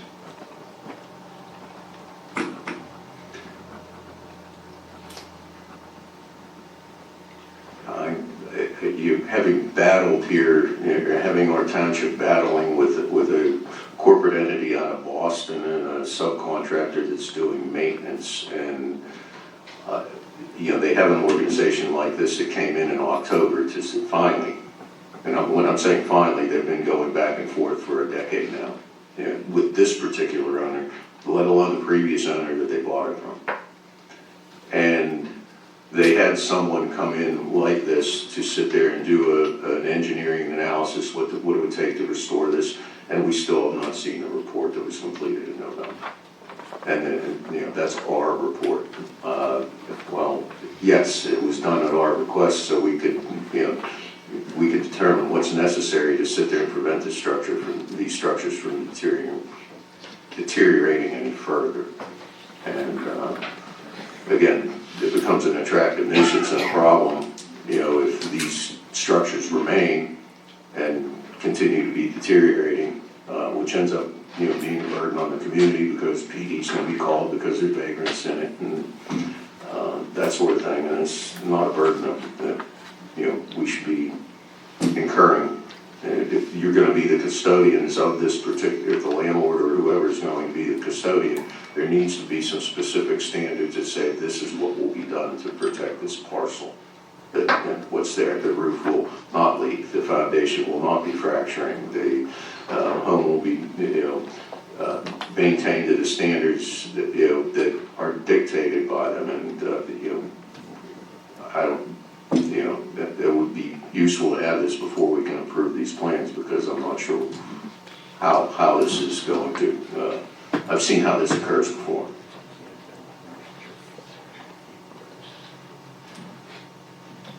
Yeah, I don't know that I can make comment on what other developers have done and haven't done. I can tell you that our consultants and us are working directly with Chippo and his historical barn and farm foundation to put together a mitigation plan that will get us the state level approval that's needed. If there's a separate township level approval, I trust that my consultants and attorneys and township staff have brought that to our attention, and that we can, do what we need to do to address it.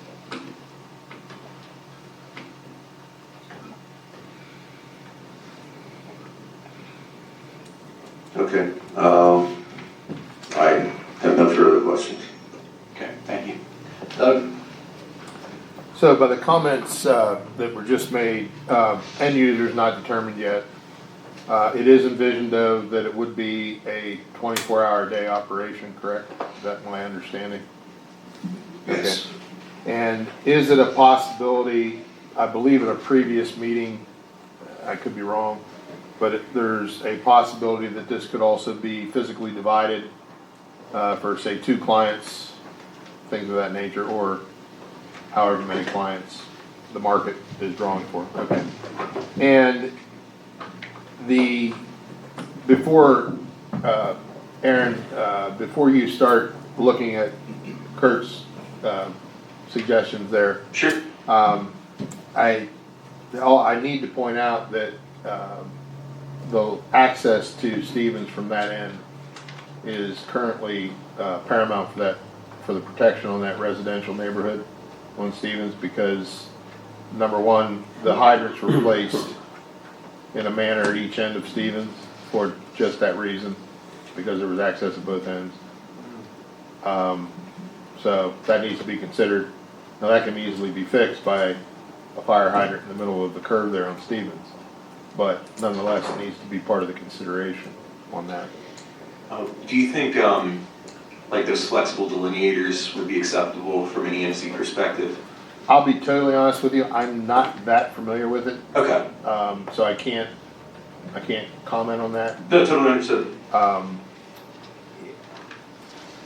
My quick answer, frankly, is anything that's mountable is acceptable. Gotcha. Curbs a la Walden are not. Gotcha. Yeah, that makes sense. But anything mountable is, normally we have the ground clearance to handle it. Yeah. Things of that nature. Okay, cool. Yeah, that makes a lot of sense. So I can work with Jared and the rest of TPD on that. Okay.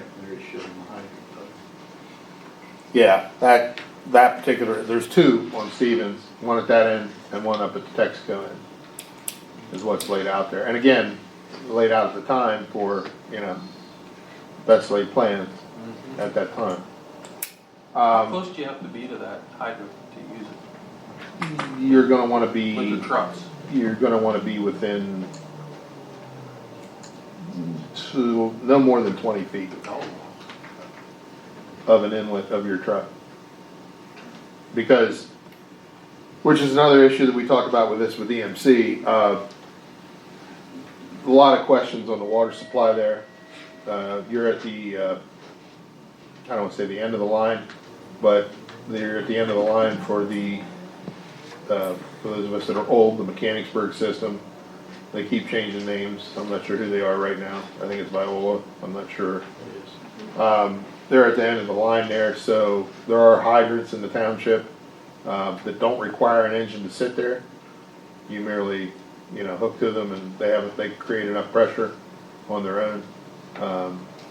These hydrants are not those. So I would say 20 foot would be the case. But like I said, it can be worked around relatively inexpensively too. But again, just throw that in the mix when the conversation happens.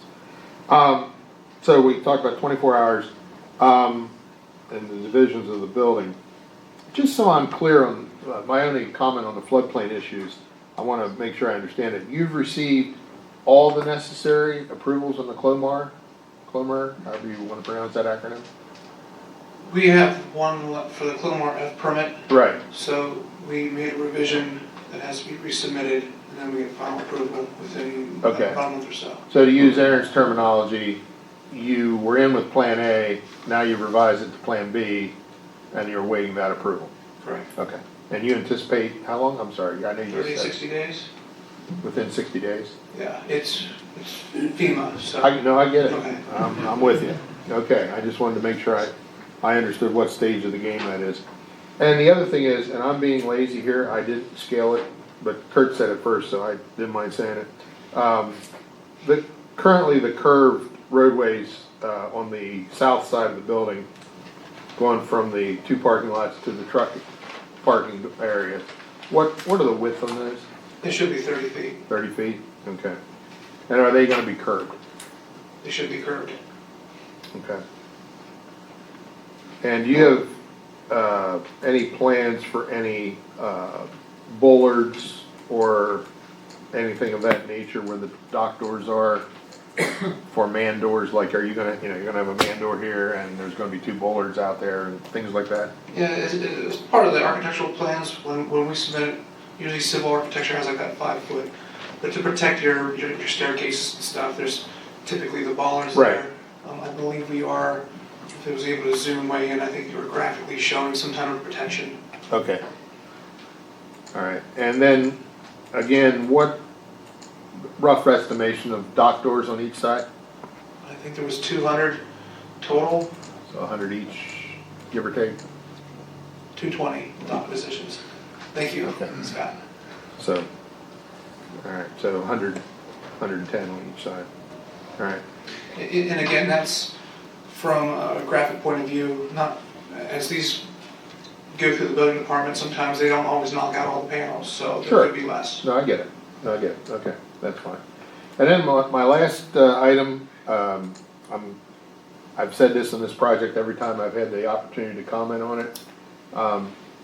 What was, and I'm assuming by now it is a negative answer, so why the reluctance or the inability to use rail service here to help reduce road traffic?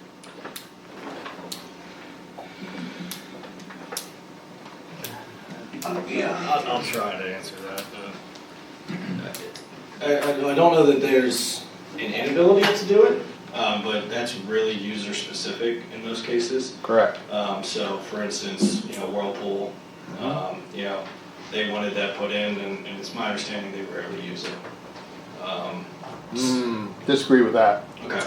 That just what I've heard. So, interestingly enough, we have some other developments in northeastern PA that, we plan and design for rail, and then they either don't get lease leased to a tenant that uses rail, or it just never gets built that way. Sometimes, the process to go through with Norfolk Southern, which I believe is who controls this line. Correct. Can be cumbersome. So a lot of times we'll put that on the tenant, and if they really need rail and want rail, when they come to us with an RFP for a lease for the building, we'll put that cost burden on them to get the permitting and then ultimately install that. Okay. Yeah, because the last time there was any type of project on Texaco Road that was proposed, I shouldn't even say proposed, was announced, was the, what's now the Sheets, whether you want to call it HLC or whatever they go by, is when ethanol came to town. That's when they got in the rail car business, and it prevented hundreds of truck trips. I think each one of those rail cars, if I remember my math, is seven trucks, so that's 14 truck trips, and they bring 14 cars in there a day. So, obviously good news for, the traffic situation. And I just, because it's not like some buildings we get in the township, it's right there. The cost of a rail spur for service would be, I'm never gonna use the term minimal with rail, but it would be less than many, that have been used. And I never really got I never really got an answer. So the answer is, the plan development is generic, and user needs would dictate that. Yeah, and that's purely just based on the overall, not to get too off track here, but the overall entitlement process in Pennsylvania and really the whole Northeast. I'm a former civil engineer, so I've dealt with this a lot, but it's from the day we sign up a property, it doesn't matter how much due diligence the seller themselves has done, it's 12 to 18 months until we have full entitlements from the planning board to MPDS, PennDOT if it's required, etc. So a lot of times these tenants don't make decisions on, especially the bigger companies, on either expanding or moving out of current space because of rental rate increases, whatever it might be, until they only have 6 months. Mm-hmm. So it's important to have a building ready that if they need to be in there in 6 months, they can be in there in 6 months. Okay. Thank you. That's all I have. Okay. Pete? Yeah, Monty, a couple of questions. A year ago, a developer was asking to put a warehouse in close to Kingston. And they have a current warehouse there now. They built like 3 years ago in the southwest of the big development there. And the residents had 2 complaints. The first complaint was light problems. And I think you've done a good job of addressing that with the angles, etc. But the other thing that I'm concerned about that they have as well is noise pollution. Particularly, if you had restrictions of the trucks running their trucks, and particularly in the wintertime when noise pollution comes over, that I know a lot of the trucks keep their engines running for 2 or 3 hours while they're unloading because it's more efficient to keep them running rather than turn it off. And that, I think, was the largest problem that the residents were talking about, was this constant pollution of the trucks running, and also, of course, of the backing up, the constant beep, beep, beep, which I know with federal law you can't stop the beeping. But certainly I think, something can be at least addressed about keeping the trucks running. And particularly, too, they also, several brought up about air pollution. So, As part of the comments there, and as we do industrial development, that's something that we look at. So for instance, when we looked at Stevens for specifically their elevation compared to the warehouse, how noise travels. Basically, between the berm and the vegetation, that will help mitigate that, them hearing that. In terms of engine idling, so on this facility here, we do not have sort of like a truck court or truck parkings for the cabs only. So typically what they do is when they have, operationally, they like to plug their trucks in, and modern technology, the user doesn't always want to pay for that, so they can actually cycle the block heaters. So it lets the heater turn on, turn off, so they actually turn their trucks off. Okay. And then it's becoming more common for anti-idling policies that these have. Right. So these facilities, as they're progressing and as times are changing, these different ways are becoming more and more common. So it would be, ultimately, the end user here will probably have some type of policy for idling, probably for charging block heaters, queuing, things of that nature. Okay. All right, thanks. That it? Okay, Kurt, do you have anything else? I think that's got it. All right, thanks. People say. At this point, then, we can have some public participation. If anybody wants to say anything, please come up, state your name and your address. I'll go first, while she's still sleeping, hopefully. So precious. Can you hear me? Okay.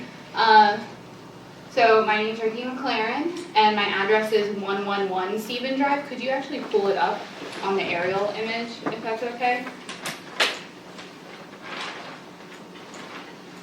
So my house, over a little bit more. Well, this is, can you actually pull up like the Google image where actually like the homes, there are more homes on it? I think that's a little more impactful. So that's my house. Nope, not that one, one over. Yep, that's my house. Just want to say a little bit about me. I have my PhD in social psychology and I'm the director of research for a national nonprofit aimed at connecting working class Americans across the country to benefits and making sure they can afford to live a good life. My husband is a CPA and he works at a local firm here. This is my daughter, Dylan. She turned 8 weeks on Tuesday. It's amazing. And we have 2 standard golden doodles. Their names are Marvin and Stuart. And I'm saying this because I really just want to center a little bit in the humanity of what this is. We are people. These are our lives. My husband and I built this home, and we've been in it less than 2 years, and it is our forever home. It's where we want to raise our children. My neighbors are here. Are you crying? Yeah. Take a moment. Sorry.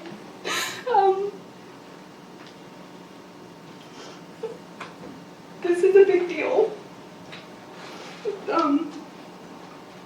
The proposed plans, when you see that building, it's obviously huge, and it's quite shocking that it seems to just negate out all of the people around it. There might be little boxes, but if you scroll around and you zoom out, there are homes all around us.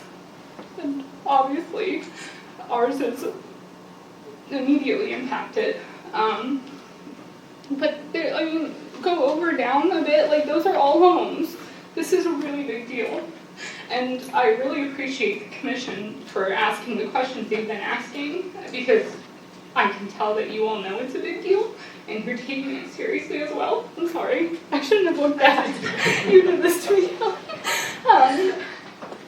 I came here tonight to first ask that this be tabled, because our neighbors, the Giulianos, they have been absolutely amazing staying on top of this for us and our community on our street.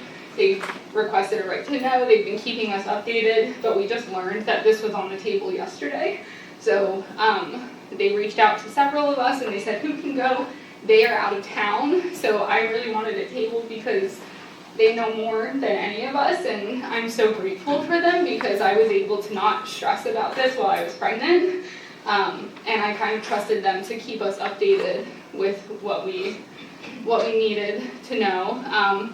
But at this point, we would like more time to make sure we reach out to the surrounding community. I did not know about this until our neighbors told us about it. I guarantee a lot of other people don't know about it, and we would like to have the time to communicate with other people and make sure everyone's voices are heard and try to look into some of these open questions a bit more. So that was my initial request coming here today.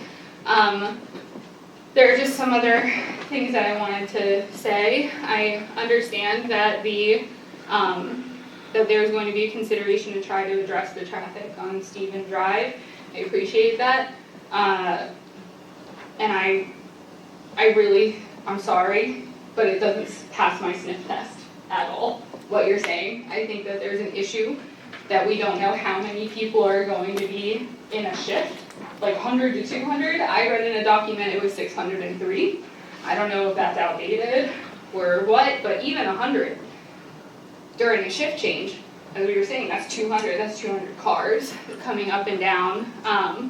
And even if it were to be addressed that they were discouraged from using our road, if you just zoom in again, so Nebley's is right there. That's a light commercial. Yep, right where your thing is. They come on our road. It's much all the time. Every time they're coming in. It's nice to go by 15 homes that look nice and neighbors are outside and waving, right?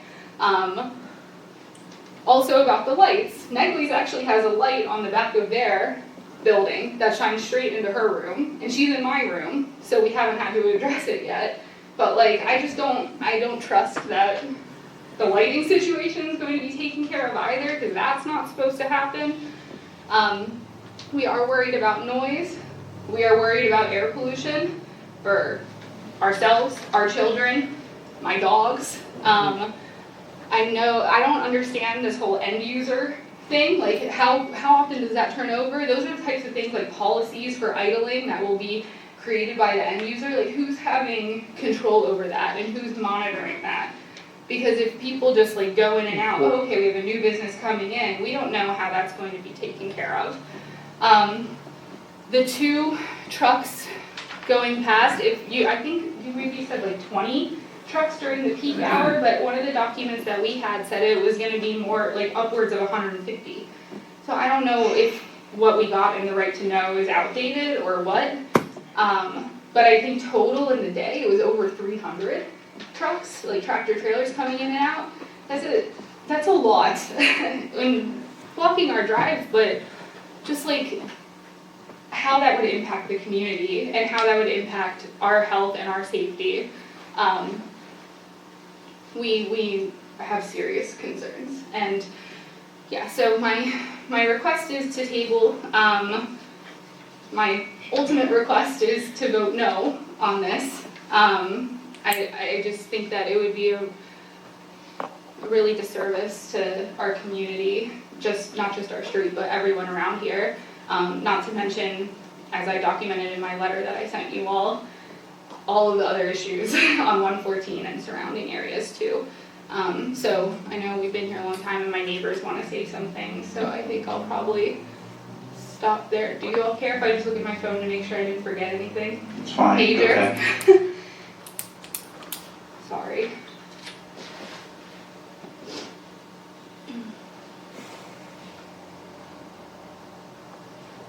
Yes, just the last thing that I wanted to note, and then you all have my letter that has more things in detail, but the last thing that I did want to note is that we're worried about overall safety and potential crime of this type of business going in that's close to us. Safety, especially for our street, we don't have sidewalks on our street, so if there is any increase in traffic, especially as someone noted, going to and from work, when people don't care about what's going on, they need to get to work, not be late, and they need to get home, right? We all know how it is getting home from work. We won't be able to have the quality of life that we currently have on our street. We have kids that ride their bikes up and down the road. Pretty much all of us on the street take evening walks and say hi to each other and chat in the street. People take their dogs on walks in the street, so there's major safety concern there. Children also walk to the end of the road for the bus stop. That's where the bus stops. So that has not been addressed, how we will make sure the safety of our children are okay there.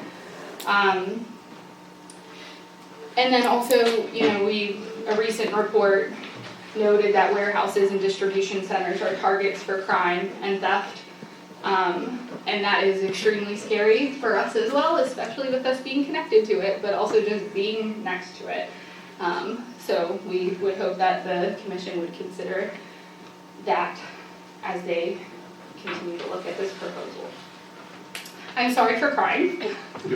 And I'm gonna stick around as long as I can here. But thank you for your time and your consideration. Thank you. Anybody else?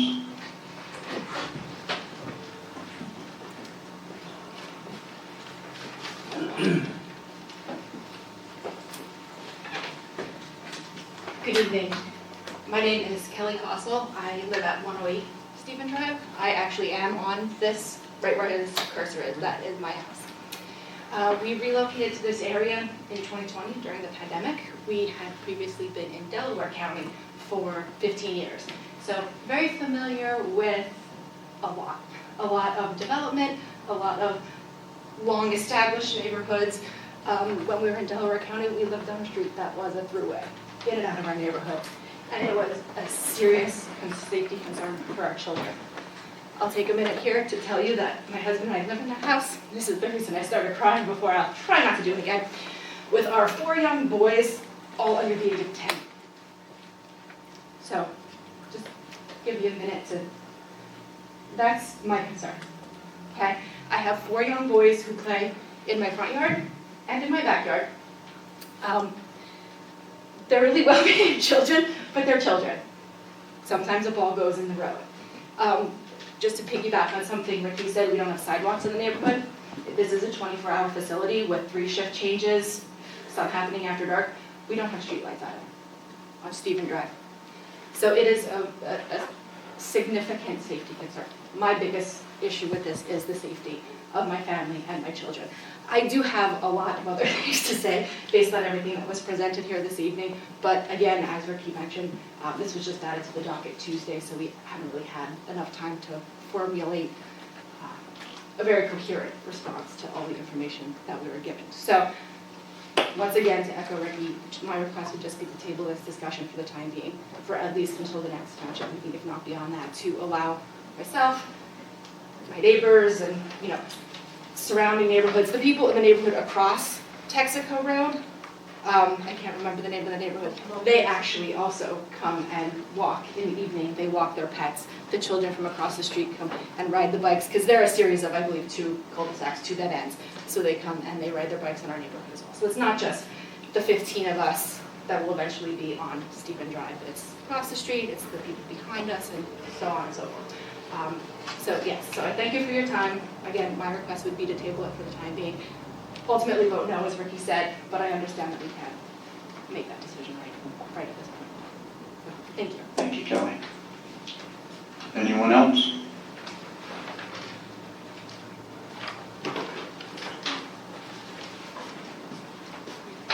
Hi, my name is Terry Abley. I live at 107 Stephen Drive. Lived there for about a year.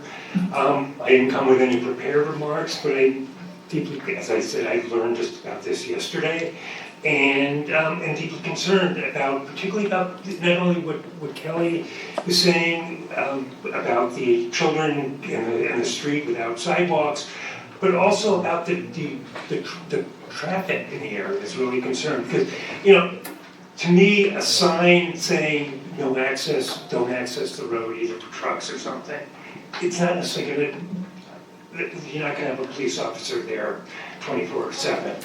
It's not gonna stop somebody that wants to do that. Or when you have 100 cars coming out in each direction, somebody's gonna go. Ideally, I'd like some of the suggestions that we're talking about. It sounds like a cul-de-sac would not be a possibility and so forth.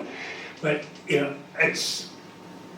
it's going to affect the neighborhood, and that needs to be taken into consideration with all the traffic. There's, even now, I'm just amazed moving into this area. I moved in from out of state. I came from Maryland to and moved into this home just about a year ago.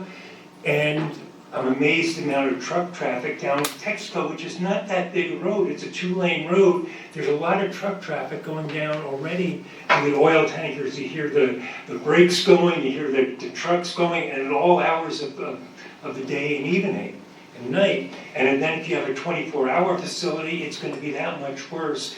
And Keener Drive is not that big a road. It's a small road, and to have all that traffic on those roads, it's just going to be an immense problem. And I think that we, as residents of the community, need to have more time to look at this plan. And ultimately, at this point, just from what I've seen, I'm opposed to the plan, but I think we need more time to really look at it and ask me to postpone any kind of decision until a later time. Thank you. Okay, thank you.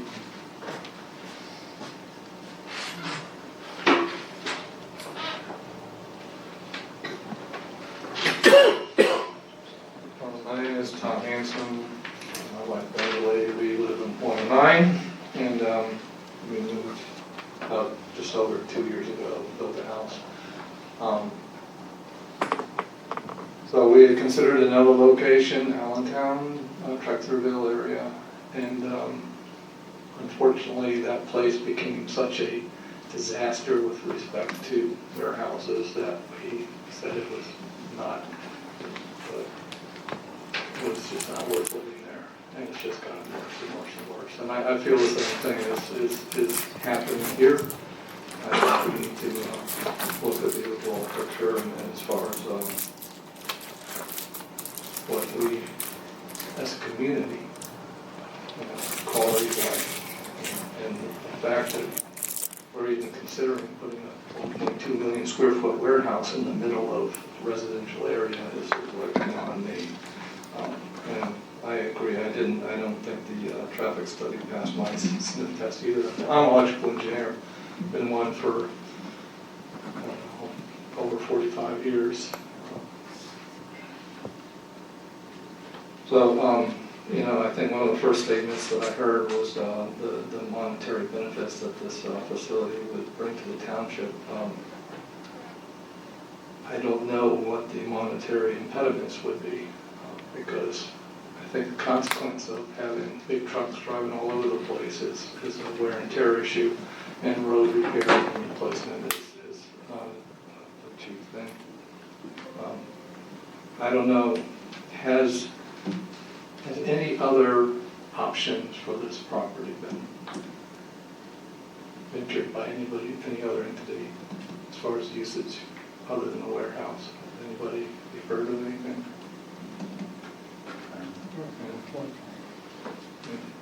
Yeah, I don't think, at least as far as the Township and Planning Commission, I don't think we know that, unfortunately. If we did, we would tell you, but yeah, I don't think we know. And would you guys like to entertain putting in a solar panel farm instead of something like a warehouse, which would bring you income without the negatives of traffic issues, of wear and tear of your system, of the headaches of all this extra traffic coming up Hoagstown Road? Because frankly, I try to stay clear of Hoagstown Road during certain periods of the day because it is so bad. It backs up through several stoplights, and doubling the traffic is just going to make it worse.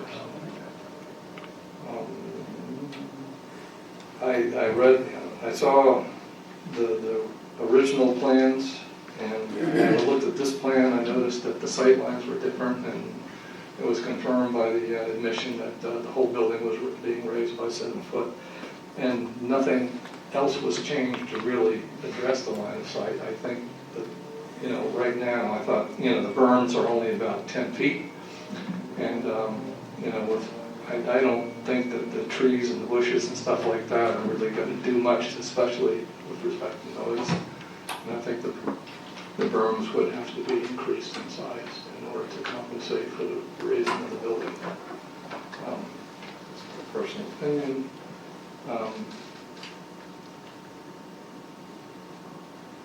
And I'm just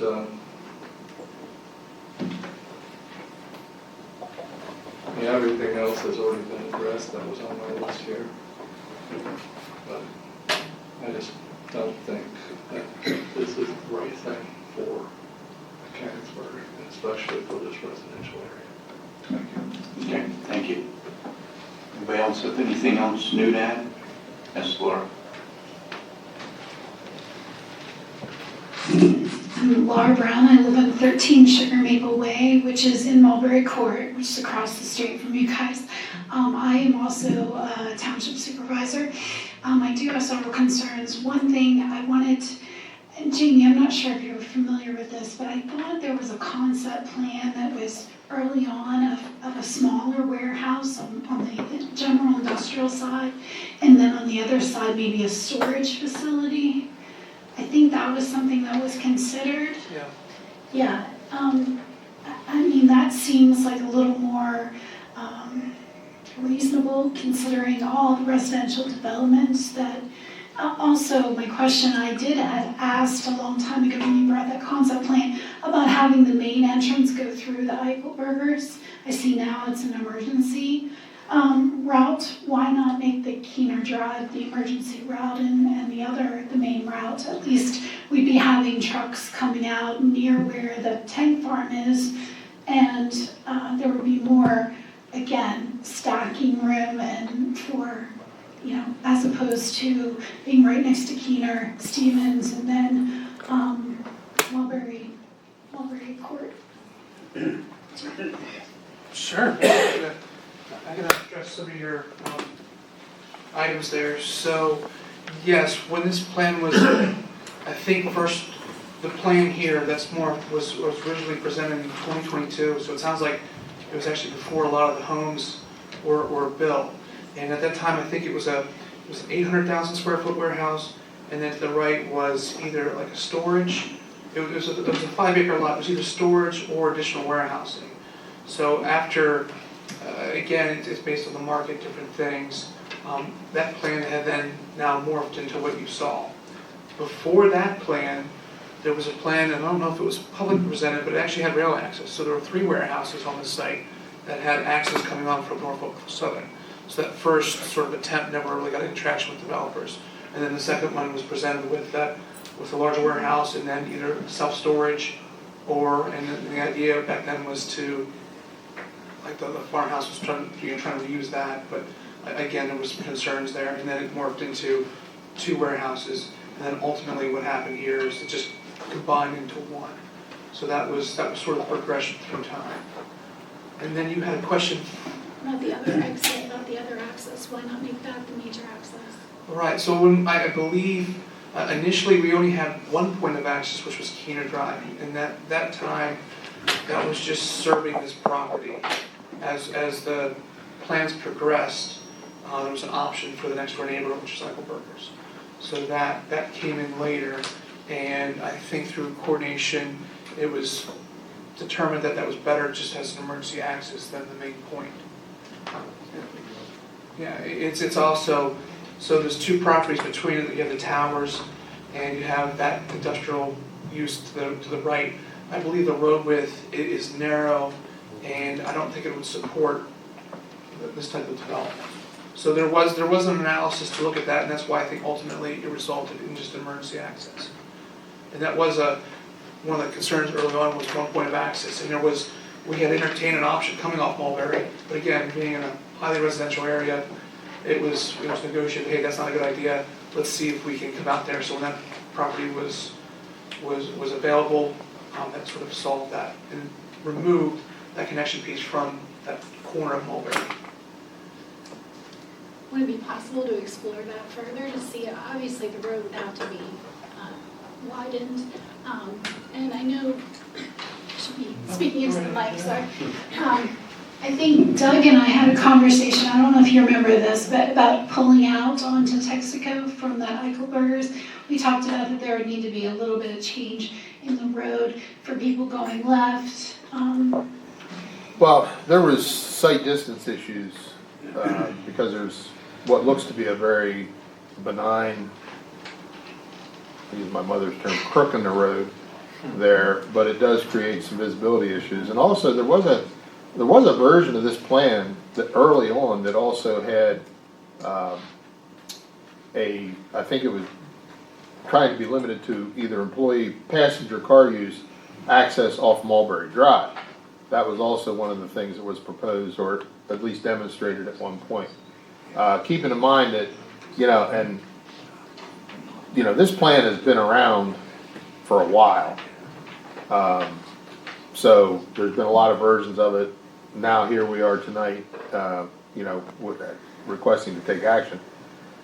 I think Laura and I will back up there what Greg said. There's not going to be, without buying another business and making the road wider, there's not ample leeway there to widen that to the point where you're going to need what you're going to need for truck traffic. Car traffic, yes, you can get away with it, but constant use, sure. Could I take a semi down that trail today? Yep, probably could once, but you're not going to be able to do it without major modification, of which easements do not exist. The site distance thing, I think, would have to be worked out when you pull out there. But I think the bigger issue is, what do you have to do to get to the point where you have to work on your site distance? Okay. The other question I had was just that the Clomar F, that's not guaranteed that you're going to get that permit. Is that correct?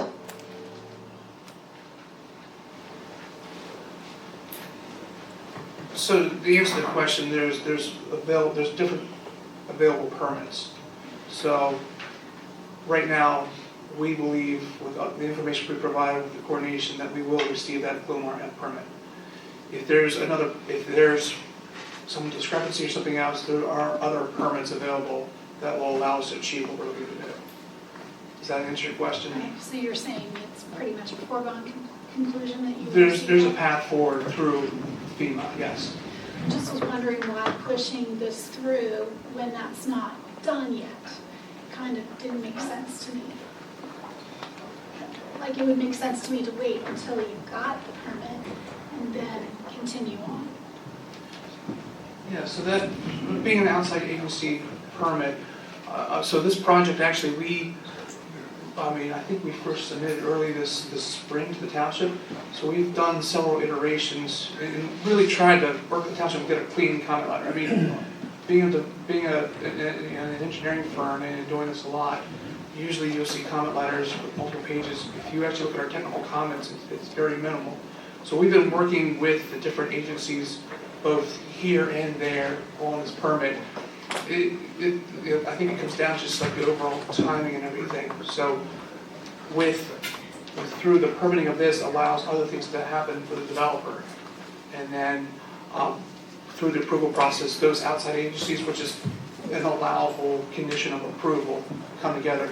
Usually as you know, the most outstanding one's NPDS, and that was one we've already secured.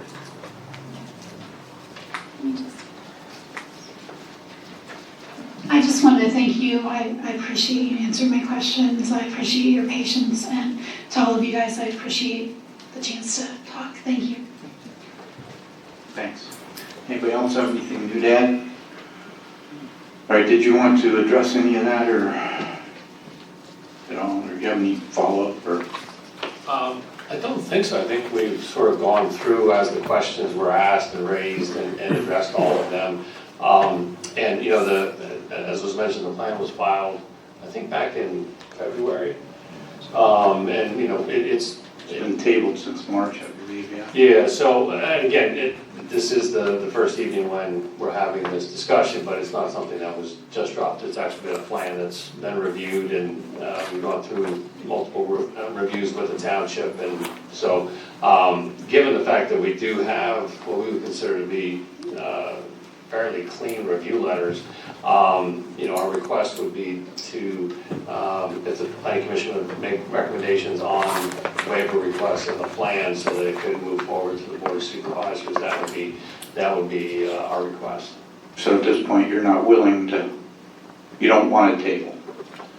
Well, when you say you're not willing, it's not that we would say, if you tell us we'd like to table this and have you come back next month, we're not going to stand here and stomp our feet and say no. But I'm not coming to you saying I'd like to have the plan tabled. Is that a fair That's fair. response? I want to get an idea from where the planning commission is. But Kurt, what are your preference, to table or vote? Yeah, well, I think if you guys were, from my perspective, if you were willing to table, I think it at least gives some of the neighbors a chance to contemplate this a little bit and express their concerns, to make sure they're being heard the way that they can be. We get the update on the traffic. You get the update on the traffic, what you're doing on Keener and Stevens. Maybe even update on the Clomar. Ron and maybe Art get to comment on it since they're not here. That's just my thoughts. I know maybe I'll just preach a little bit more here. Good for it. For those of you that live there, like I don't know that anybody would want this back there. Unfortunately, there's not a lot that we can do about it. Like there was a recommendation of the solar farm. Like that might be great there, but we can't sit up here and make that happen. We're more defensive than offensive.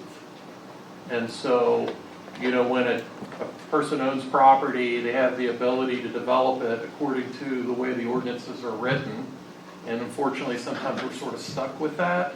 And then we work with developers the best that we can to get, and I guess the best outcome out of the circumstance. So, you know, unfortunately, we can't sit up here. You know, my wife a lot of times, she's like, "Wow, why'd you approve that? That's terrible." Like, well, sometimes it's not up to me as to what we do. We have to follow the rules. But yeah, and one other thing, as far as the timing of it, this did come onto our agenda, I think in March, I believe, and it's been tabled each time.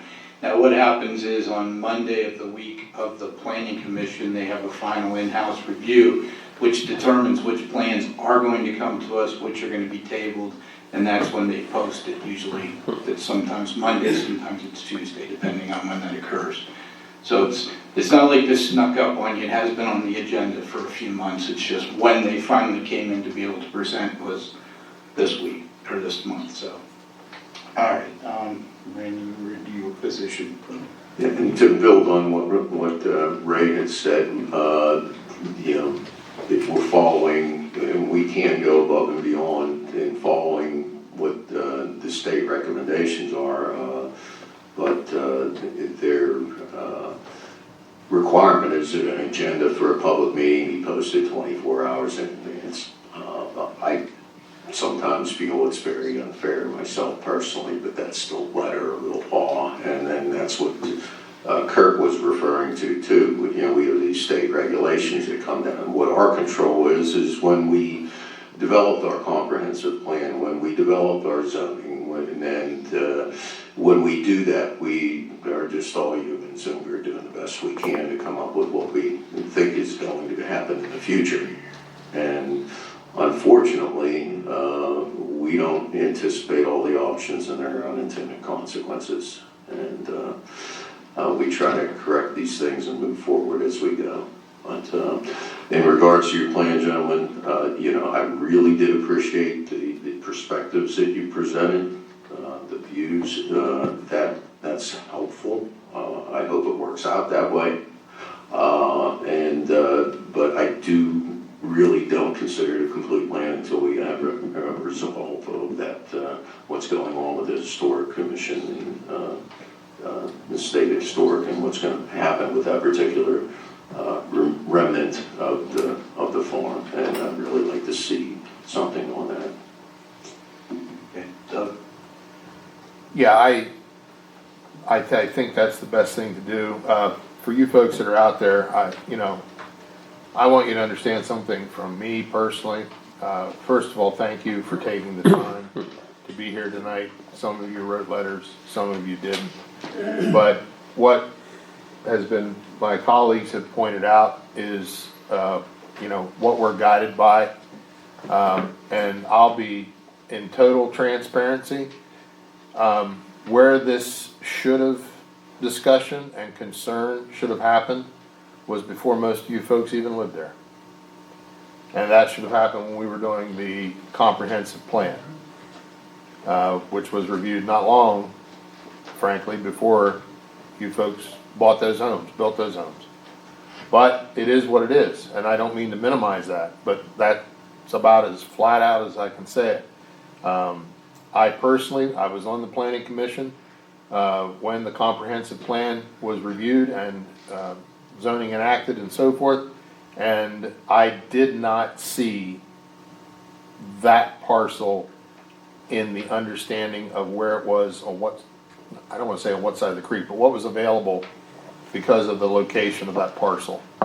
And if you would have asked me up until 2 years ago, I'd have probably told you that, oh, that's gotta be R1 light commercial, something of that nature.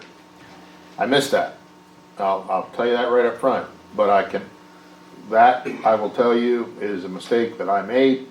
I'm speaking to me personally. There was a lot of people that got to look at that.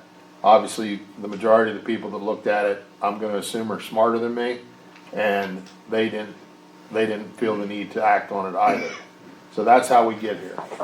Now that we're here, as was alluded to, the best we can do is to follow the letter of the law, work with the developer to try to get the best agreement we can get. And I think that's as flat out as I would want to tell you. I don't want to sit here and say, whether I vote no tonight, whether I vote no in a year, that's going to make everybody happy. I could vote yes, I could vote nothing, but the point is, that's not really where we're at. All right, we're gonna have to work to try to get this resolved in the best manner that's acceptable to everybody. And that may not be you, and it may not be me, frankly, but that's where we're at. That being said, I concur with my colleagues. I think at this point tonight, I personally, as now speaking as planning commissioner, I want that Comar, I wanna know what the answer is, I wanna know what type you get, I wanna know when you get it, and that's my recommendation for tabling. Thank you. Pete? I agree with my colleagues that we should table it. And I'll tell you my main reason is because I've been on the planning commission now for like 40 years. And this is the first time that I have seen resident letters that have been so detailed that haven't started out with, no, I don't want it in my backyard. None of the letters stated that I don't want it because I don't want it in my backyard.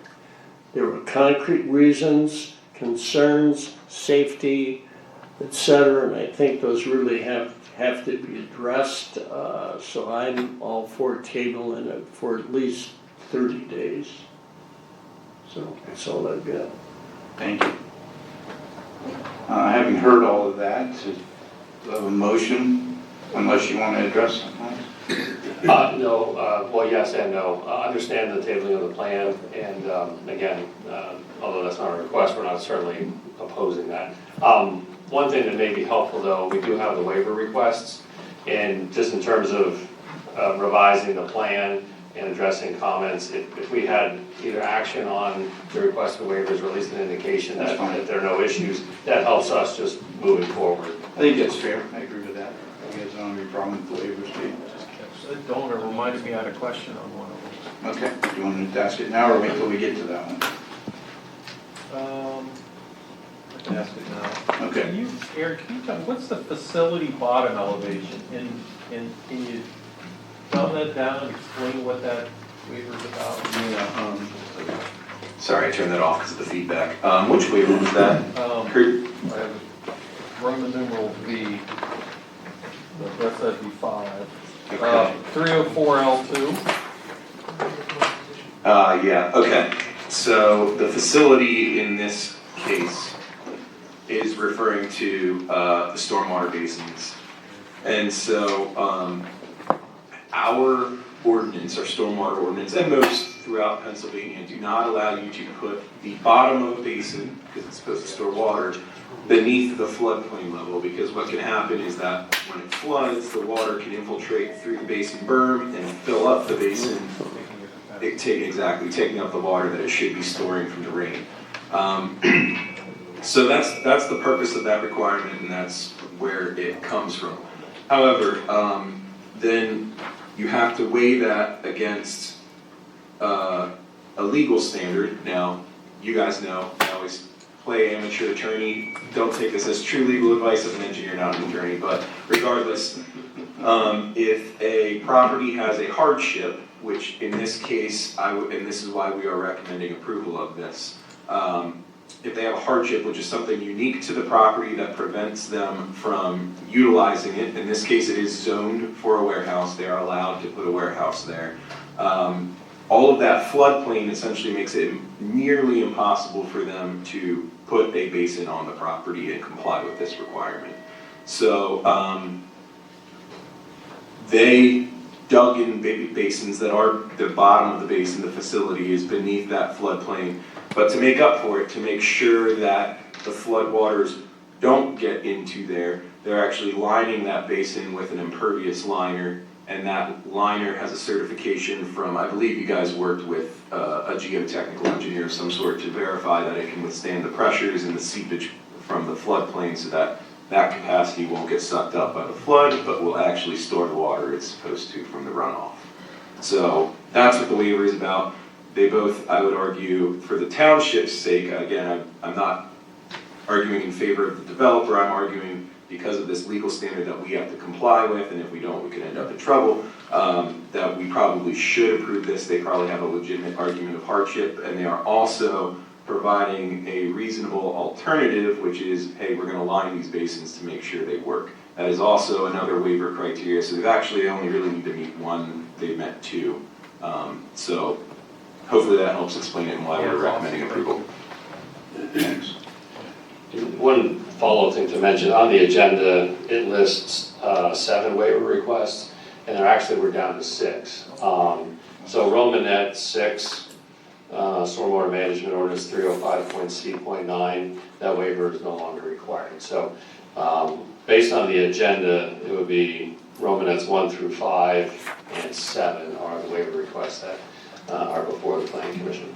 So I just wanted to make that clear. Thank you. All right. So the first waiver request is regarding the preliminary plan. Do I have a motion on that waiver? Make a motion, we approve that waiver.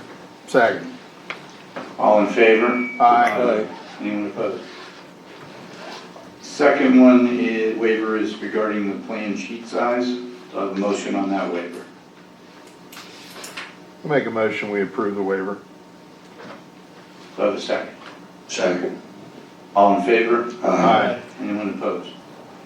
Third one is the minimum tangential arc waiver. Do I have a motion on that?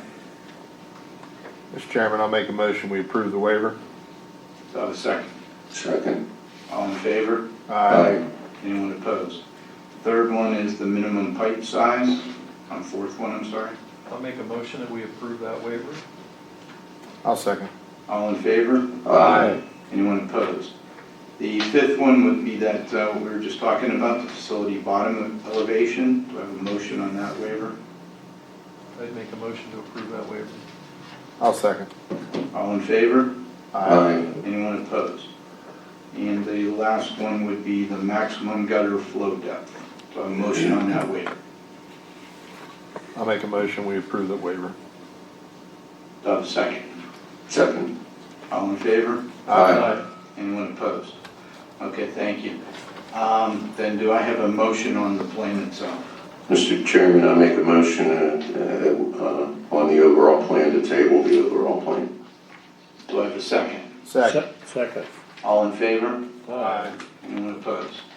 Okay, thank you. To the developer, I believe, I'm not 100% sure on timeline, but I believe we need a time extension from you for the next board meeting. That's correct, yes. Okay. Thank you. Yeah, thank you. Thank you. Thank you, guys. All right. Thank you. Next up, under old business, is 264 Ridge Hill Road, conditional use.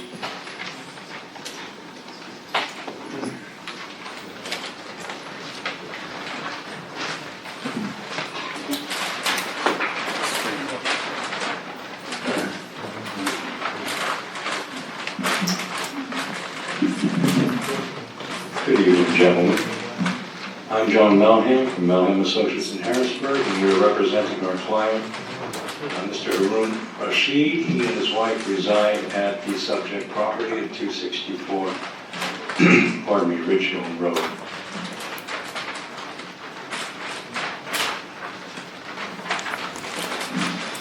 I'd like to keep this short if we can, but I don't know if you gentlemen have had time to review what we sent you. I'll try to be as quick as I can, and that is to summarize this. The Rashids own a piece of property, pardon my throat here, forgive me, 9 3/4 acres. They resided there for a few years, and you probably know they restored that old farmhouse, did a beautiful job with it. Mr. Rashid is here. He's prepared to answer any questions that may be put for him. If we receive, hopefully, a recommendation to move us along to the supervisors, of course, there'll be a hearing for the conditional use, and we have more of a presentation at that event. They wish to make this a special event center for family affairs, family functions, weddings, and celebrations, and graduations, and things like that, birthday parties. From the onset of when he approached us to assist him with this conditional use, he made it very clear how much he and his wife appreciate their neighbors. And he wanted to make sure as much as possible that anything he proposes and that we assist him with would present the least possible intrusion or change in the current atmosphere and character of the neighborhood. Thankfully, their piece of property allows us, in my professional estimation, to do that. And so, with moving on as quickly as I can, we put together, I think, a fairly concise and complete conditional use application. If Scott's pretty good with his computer here, but starting out, I'm going to show you that is the basic property.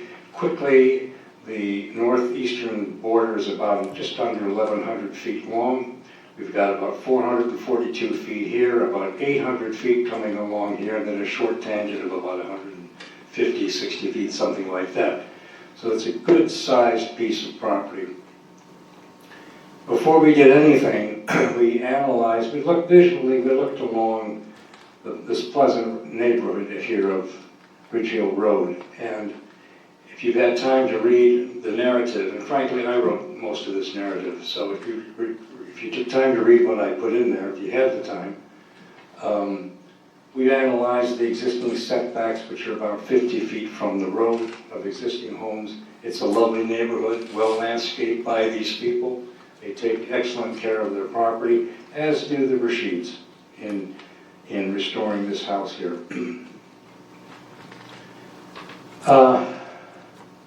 In the report that we prepared for you, I do have a few pictures here, Scott, if you want to just run through those. Thank you, and I realize they're a little dim here, but quickly, if you gentlemen had seen this, there's the existing entrance that they have put in there. Looking east, looking west, excellent sight distances. Our surveyors produced a sight distance survey, and each of these approaches and departures exceed the PennDOT requirements by about 3 times in terms of safety. So there's no issue with the entrance per se.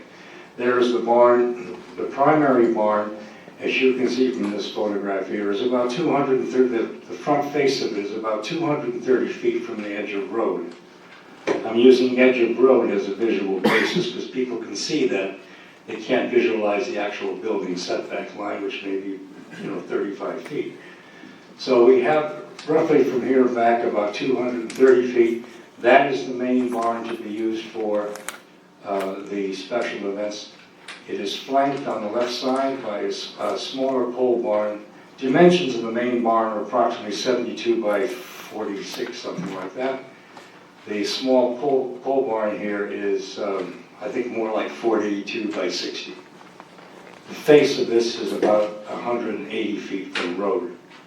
Here is a view of the buildings, the two that flank existing concrete pavement, and the rest of the, let's see, this is a view on the north side of the building, which absolutely opens out to a fantastic view of the Cumberland Valley and Blue Ridge.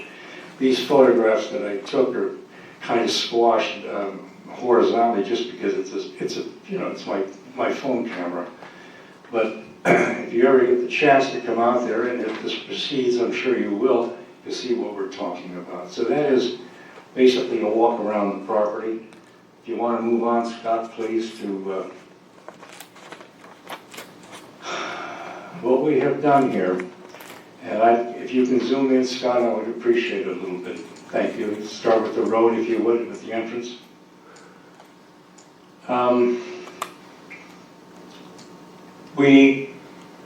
The activities that will go on in here will center around these two buildings.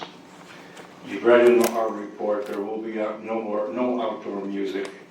There will be, the main function is this building here.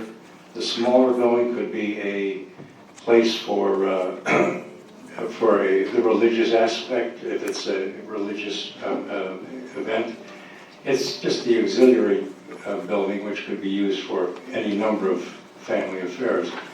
There will be no food preparation. There's no kitchens on this. Everything here will be catered by local caterers. Food will be sourced from farms, if at all possible, local farms. It is the Rashid's interest to fairly and squarely and legitimately use this to help local businesses provide the services for a successful venue. Again, I'm going to limit myself here, maybe if you gentlemen don't mind, to say about 5 minutes at most from this point. It's been a long evening for you, I'm sure. So in the front, we have a long yard here, and we're going to, in my report, we said what we're going to do is we're going to put a landscape element here. It's not meant to be a buffer or a total screen. It's meant to just repeat the spatial sequence of people's front yards here, consistent, to make it consistent with what goes east and west.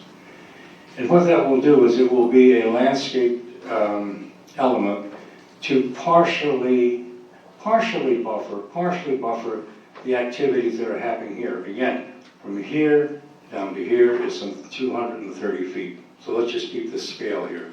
Then obviously from here to here is another 250 feet perhaps. Incidentally, this piece here, which is owned by the Rashids, this is they plan their future retirement home here. This home, should this venue be approved, would eventually transition into a service facility for the main event center.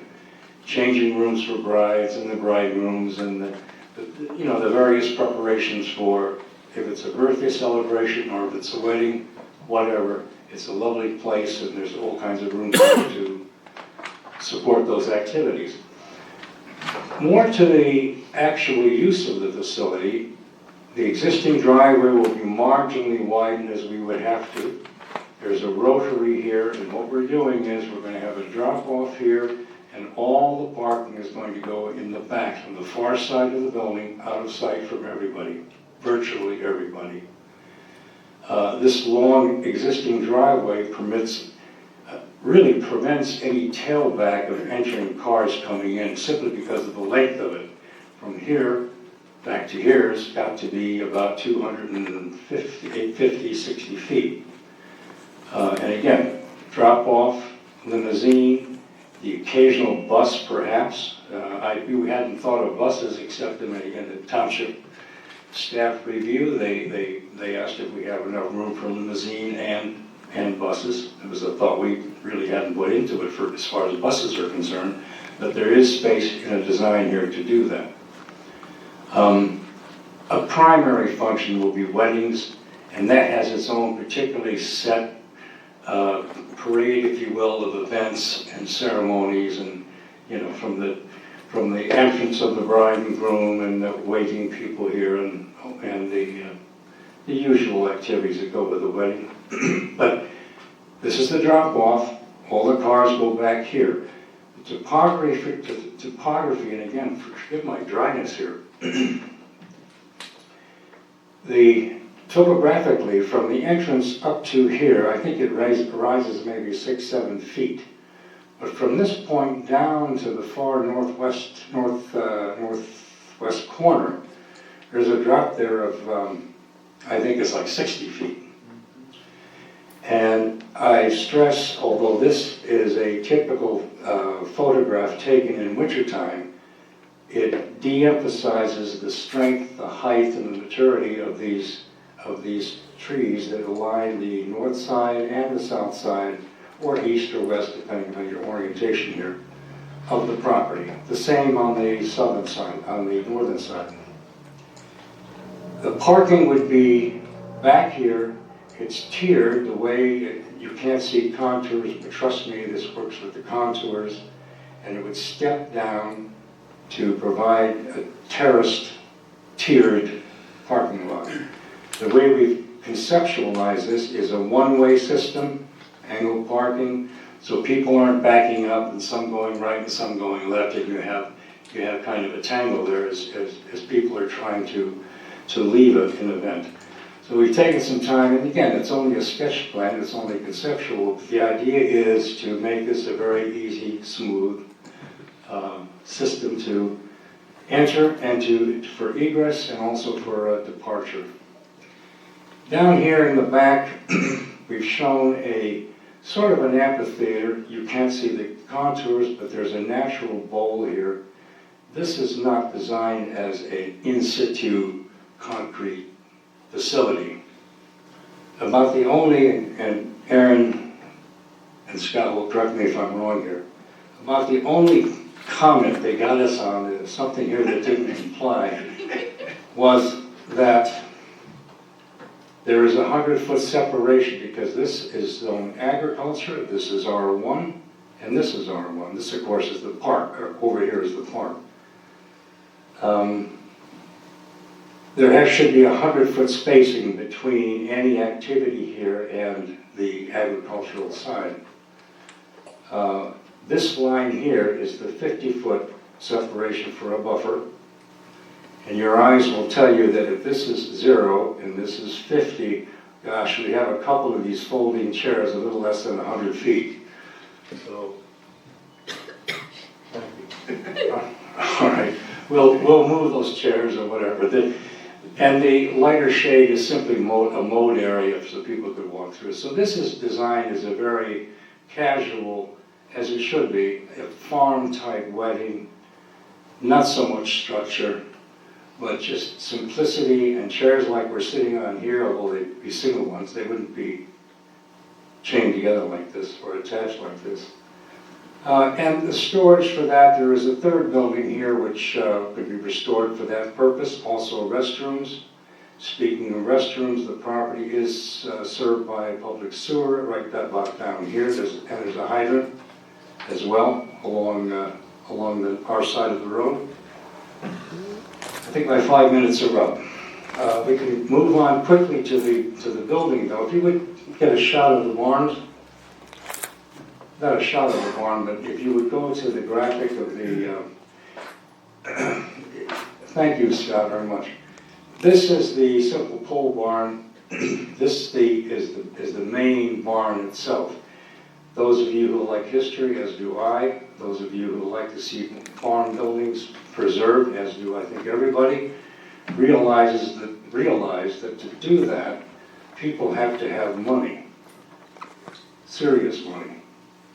My wife and I, a few years ago, had knocked down about 14,000 square feet of farms that we had bought because we could never keep them up. And Mr. Rashid had been offered many times from local people to take this barn, these timbers, and he resisted their temptation, or their tempting offers for this. He felt there's something here that we should preserve. And he's right. the only way you can preserve something like this is to have an activity that helps pay for the upkeep. What you have here is a typical strong barn with these, it centers around these four main structures inside, and then with knee braces going up and their post beams, and to go in here and to look at these barns, it's wonderful to see how these things were assembled. The pole barn, the small one, is more simple. Nothing fancy, nowhere near as ornate, but the main functions will be here. This building can be restored. Obviously, it will take money, as will the main structure. I think that's enough on that building. And I don't know what else we have in graphics. I think that probably, in terms of our graphics, we have because you requested it, we have our architect in our company has put together basic idea, conceptual plans. And so, as I say, I think it's a fairly complete presentation for a conditional use. The text that we've also provided shows how we comport with all of the requirements for two things.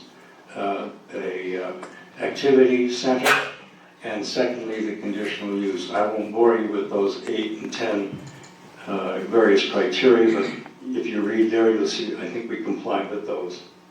So with that, I'll just end by saying we also, our traffic consultant is Grove Miller, Jay States from that company.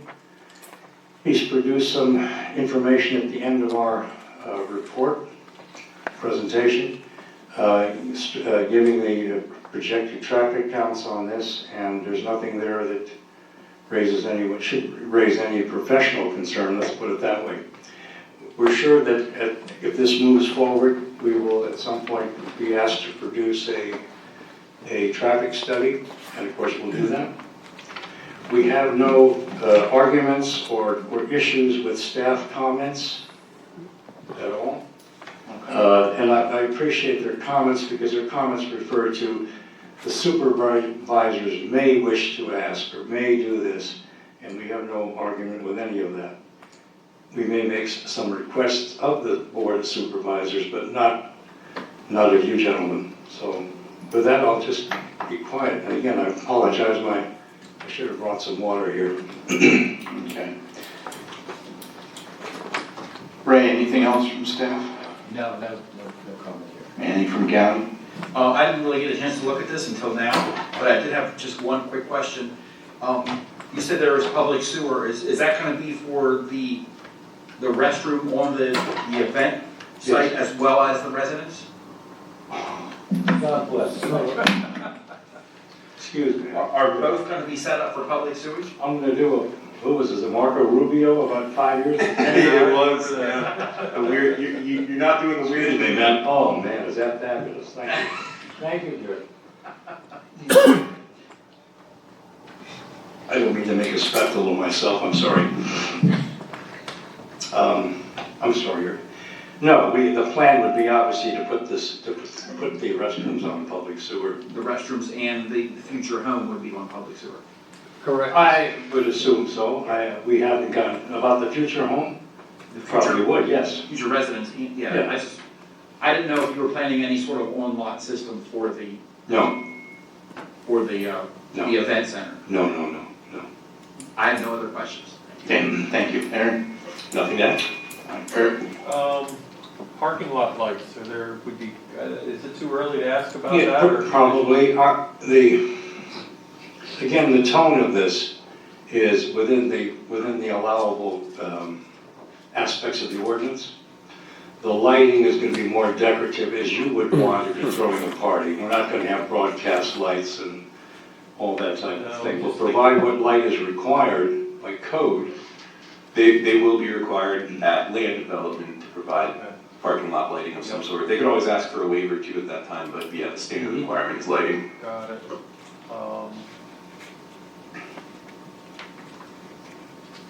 I think that's all I have. I think the one thing you said about the barn, like in demolition by neglect, it's like that's what happens to these things unless we could find a good use for them. So I think some of you may know my wife is on that committee, And she's told me about that whole thing there I know. It's one of the problems, not for me to editorialize, but what do you do with these things? What do you do with these structures? And how do you keep them viable? Well, here's the only way I could do it, you know? So, and that's what Haroon is trying to do. Thank you. Randy? Thank you, and, I agree, this is a way to repurpose this and keep this architecture alive. I realize the house is a 1905 build, the existing house on it. I had checked with Cliff Jarrett, who's in charge of our committee. We don't meet in the month of July, and it's actually not on our historic register at this current time, and as you're well aware, we're debating a whole historic ordinance and list and everything, which is nowhere near any kind of completion. Scott, how hard is it to sit there and bring up a property mapper and draw a line between the Kennedy Event Center that used to be on Rich Valley and the corner of Linda and Green Ridge, just distance-wise? And I'll go one. I'm talking, I have concerns about the time, the hours of operation more on the back end. We will comply, as we've stated, fully comply with the quiet hours of the township. And the amphitheater, is there amplification going to be at that location? Not envisioned at this point. We put that in as that wasn't something that Haroon had asked me to do. We just, here's a little bowl out there with a fabulous view to the northwest. It's isolated. You're out there by yourselves. We could have an outdoor wedding there. There's a potential for some sort of some artificial pond as a backdrop to take storm water. They have to line it or something. So we showed a little. It's a flavor sketch, is what it is. So, Randy, where do you want it from? From where the Kennedy Farm was on Rich Valley Road, that event center that was on Rich Valley. So you're talking about Right before the interstate. This one. Yeah. And you want it straight. And a line to the corner of Green Ridge and Linda.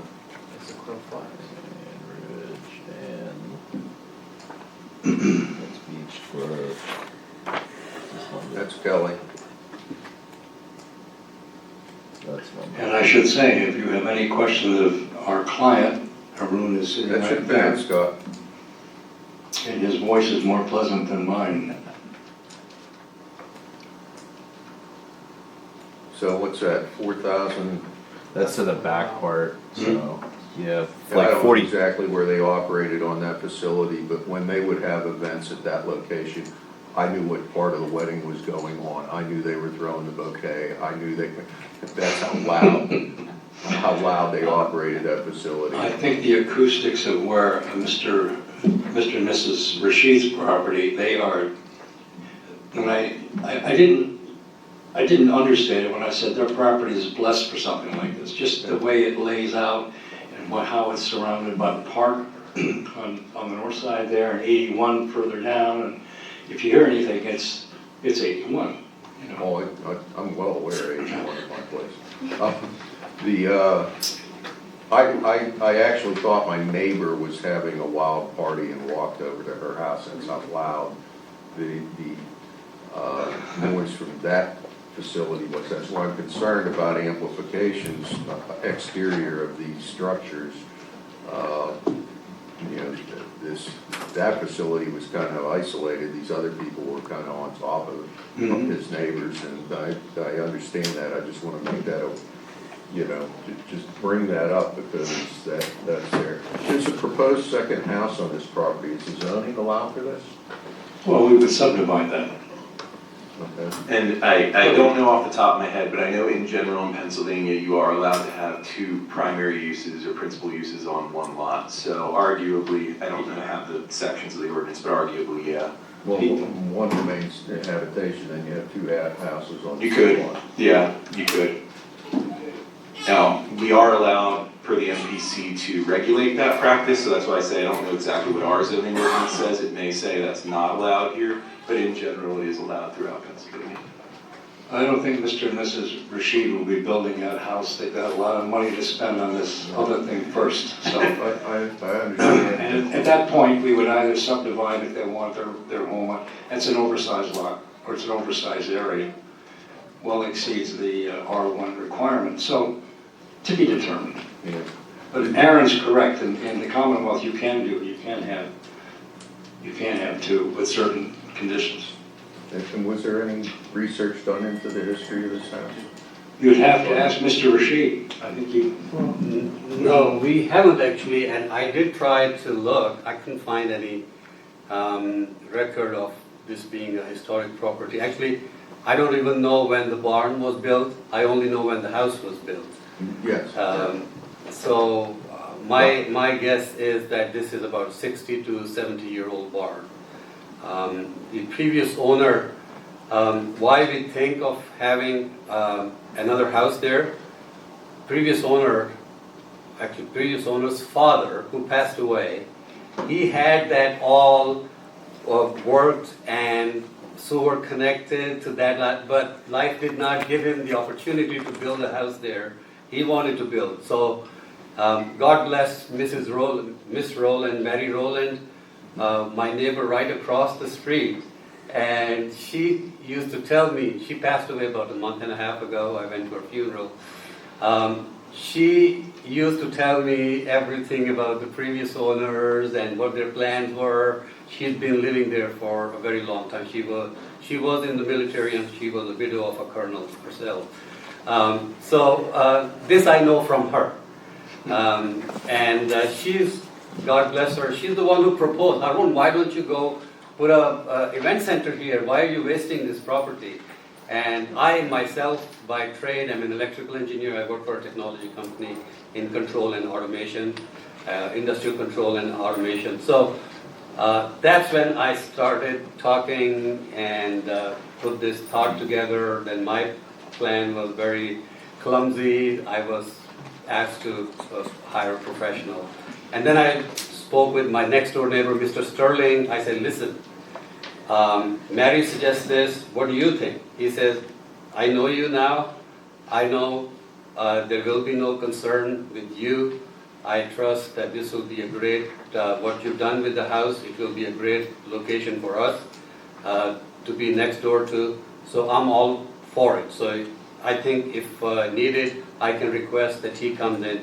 Miss Rowland would have come, definitely, but she was, I think, she was above 90 years old, and she was very active, good memory. She would have come, definitely. But again, if we get to the Board of Supervisors meeting, I'll definitely get my neighbor. I'll request him to come in. And that's our request. If you see fit to give us your recommendation for approval. Okay, I don't have any more nothing else. to say. Doug? Any guess on what your target capacity? Yes. So actually, the architect, they did the study and went into standards and codes. There are different requirements. Should I be talking or should you certainly can? So there are different requirements for linear seating, standing, round table seating. Right. Based on that and the square footage we have, we thought 260 to 280 is the appropriate number. Talking with the township, they said you have to stick to one number, not 260 to 280, because they have to do their calculation. So we propose 280 for now. Right. If the township says no, it has to be 260, that's fine too. Okay. So under 300 is a good number right now. Right. To be frank, the amount of space he has in those barns, you could exceed that by code. We have no, this diminishing returns, you need more parking, it's going to be more difficult to do that. So we've used 280. Our traffic engineer, and that was just confirmed the other day in our virtual meeting with staff. When was it? Tuesday? Monday? Tuesday. Okay. And it was also when our traffic consultant had used 275. Okay. All right. And a question, since she happens to be here, Supervisor Brown, the agricultural parcel to the east, is that in the ag program? the preserve? Yes. It is a preserved farm? That's Ryan Brown's farm, and Mhm. it is preserved. I just wanted to make sure of that. Yep. Okay, two things jump out at me. I'm very familiar with that property. I worked there, sadly, when the Kramers owned it. And any historical value in that house, Randy, while, yes, there's something to be said for a structure still there, they did have a major fire there probably about 20 years ago, maybe 25 now. I think it was before I bought it. And I Oh, think I yeah, owned long, it 6 long years. before you bought it, yes, sir. Yeah. But it had a lot of structural damage. Well, there's also historic from the perspective of whatever might have occurred on that parcel. Correct, But, correct. Yeah, I have no idea. Yeah.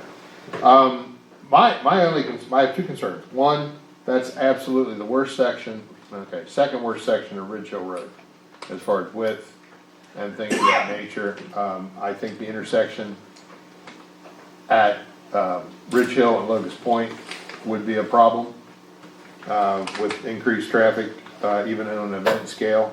And also, I can tell you right now, that outdoor amphitheater, while it may meet, something for the tone of this proposal, it will not be a happy neighbor sitting on that farm with an outdoor event there. There's particularly anything that would be amplified with the animals they have around there. What we showed there with the trellis is for weddings. It's basically it's outdoor. I should have stated that. I was trying to keep things short. Forgive me. No, it's not meant for a music concert or something. It's not a permanent feature, except maybe the trellis will stay out there. But it's a typical thing that you see at foreign weddings. And I know too that there's another event space very near my home in the township, and one of the things that makes them, in my opinion, successful is the fact that they have very, very strict limitations on what happens outdoors. Because they're surrounded by neighbors to the back in a major over 55 community, and some close by and across the street. And I know that one of the things that has made them, the success and welcome to the neighborhood is they are very strict on what can happen outside. So may I respond to that? We do not have any plan to have any loudspeaker outside the barn. Any outside, what we thought was that when weather is nice, people want to have the priest come in the wedding outside. Sure. So that would be the kind of ceremony we expect, that somebody wants to have an outside wedding. It's a nice weather, nice day, no loudspeaker outside. Okay. Thank you. That's all I have. Can I just make one suggestion quick on that? If, when you're looking into that, I would go out there and speak like you're the pastor with this 81 noise in the background, and if you can't, person standing at a distance can't hear you, then you'll know that you can't do it without a loudspeaker, right? So anyway. Let me say that I've been out there 4 or 5 times. And 81 is, it's not, perhaps I gave a wrong My kids overstatement. play baseball in those fields, so I know the sound. Yeah, but it's just a quiet, 81's quite a ways away. I mean, we could figure the distance, but it's not loud enough to, no. It's just a very gentle background. Where my house is, I hear 81, it's too loud many times, but not here. Mine is all specific to which way the wind blows. Yep. The 3 days that I looked at my house, there wasn't a sound that annoyed me at all. I cannot stand sometimes on the grass and talk to my wife up on the deck, because that's coming from near the Rich Valley overpass to my home, so not a mile away from it. It's just the flat surface of the bridge and the traffic bouncing off of it. It's an engineering problem. When I was out there a couple of times, the wind was coming from 81, as it normally does, from northwest to where and I registered those things, and it was too quiet. If it was too noisy, it wouldn't work. This will work. Well, first I want to compliment both of you on the presentation. It's outstanding because it answered many of my questions that I had. And second, I live very close to an event barn in Traditions of America. And if you are going to put a bell up, if you would put the bell in the silo to keep that silo, that's an important part of it. And let me tell you about the bell. A lot of the neighbors were saying, oh my God, they're gonna put a bell up and what's gonna happen? And when that bell rings, people stop and they say, oh, there's another marriage in the area. They love it. So keep with the bell, but put it in the silo. So other than that, it's a great plan. We haven't even talked about a bell, have we? It never came up till now. Thank you. People love bells. So, yes, very nice job. Thank you for your comments. Yes. Thanks. Assume there's no public participation at this point. Okay. Do we have a motion for recommendation on the conditional use? Make a motion that we, I forget how to do this, that we approve the condition. Recommend approval. Yeah, recommend approval for the condition. Yep. Do I have a second? Second. All in favor? Aye. Anyone opposed? Okay, thank you. Thank you, gentlemen. Thank you. All right. Under new business, Hunter's Glen, I understand they want to be requested to be tabled. Could I have a motion to table that? Mr. Chairman, I make a motion, we table the plan. Second. All in favor? Aye. Anyone opposed? And then also Car Store Facility is also requested to be tabled. Can I have a motion to table that plan as well? Make a motion, we table the plan, Mr. Chairman. Second. All in favor? Aye. Anyone opposed? All right, thank you. The other thing is Board of Supervisors report. I'm just trying to get up here really fast. I can be quick. I imagine there are no questions.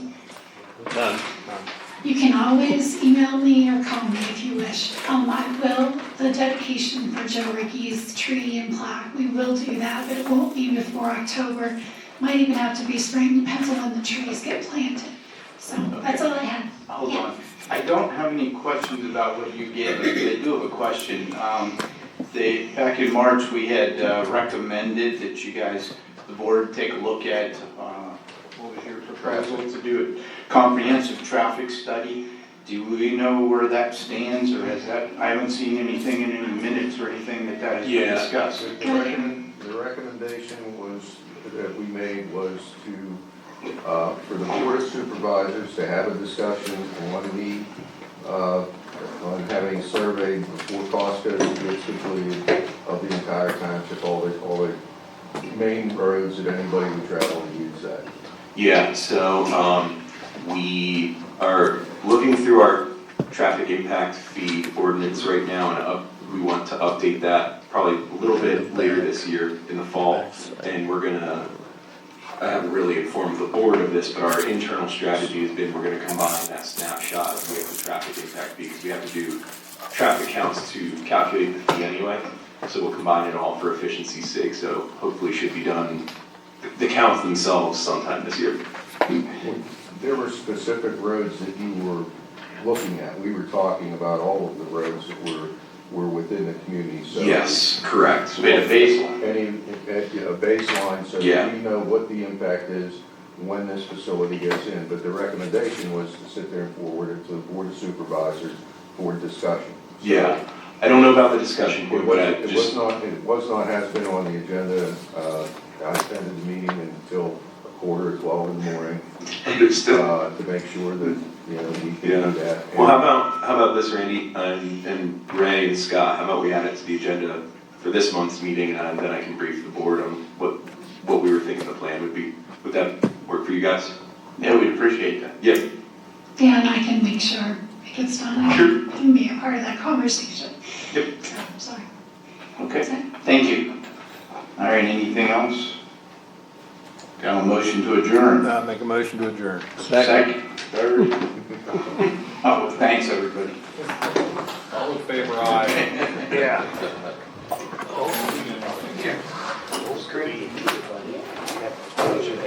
stay up late. Yeah.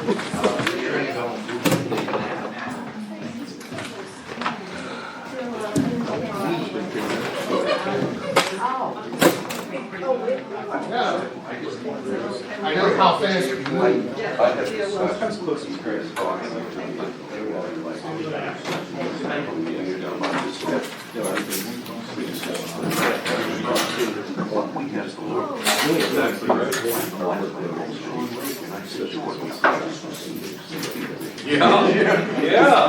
Like, if you want to come over and help me review this stuff, come on over. No, I'm like, I'm bringing, because I want people to see. I said, yeah, I told them when they said something. I said, I don't mind, I'm at the dining room table right now. Come on down. Yeah, come on down. I said, I don't feel the need to be in a chamber, I'd like to help. Gentlemen. My guess is he probably doesn't show up. No, actually, nobody showed up because I'm asking, you can always step, I don't want to get extra help. You come look at this and do the same thing, so. Sorry to bum your inbox with getting them riled up over there. I don't know if I got them riled up or not. Hopefully I did. Yeah, I guess. Yeah, sounds like it.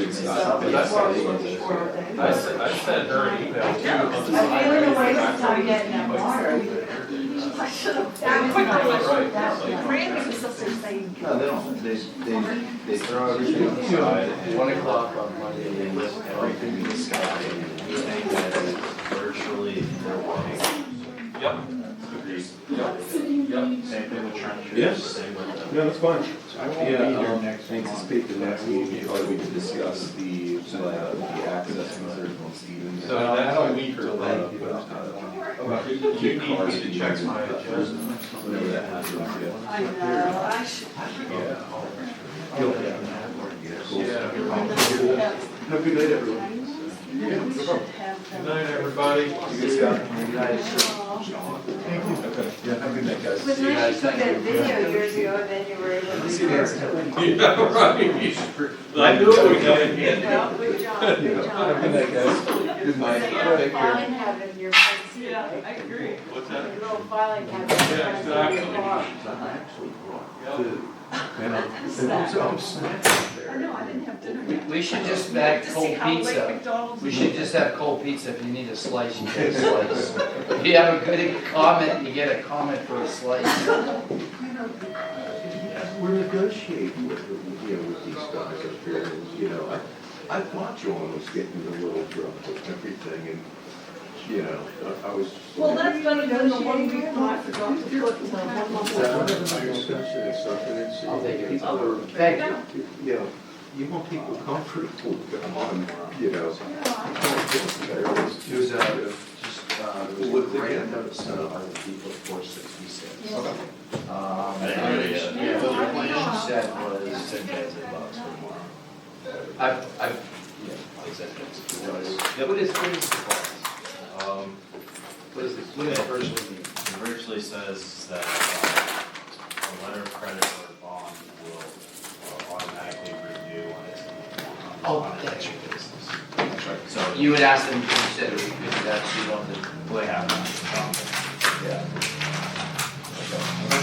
All right. And then Monday or so, we'll get the timbering ordinance. Jen's working on that. She already started it, so she'll have it by tomorrow. All right, super. Thanks, Scott. Have a good night. Good.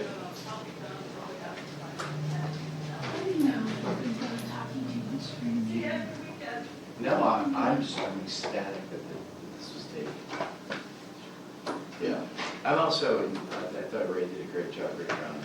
This hadn't been on the agenda for quite some time. But irregardless, I'm just glad it was tabled. We should probably do it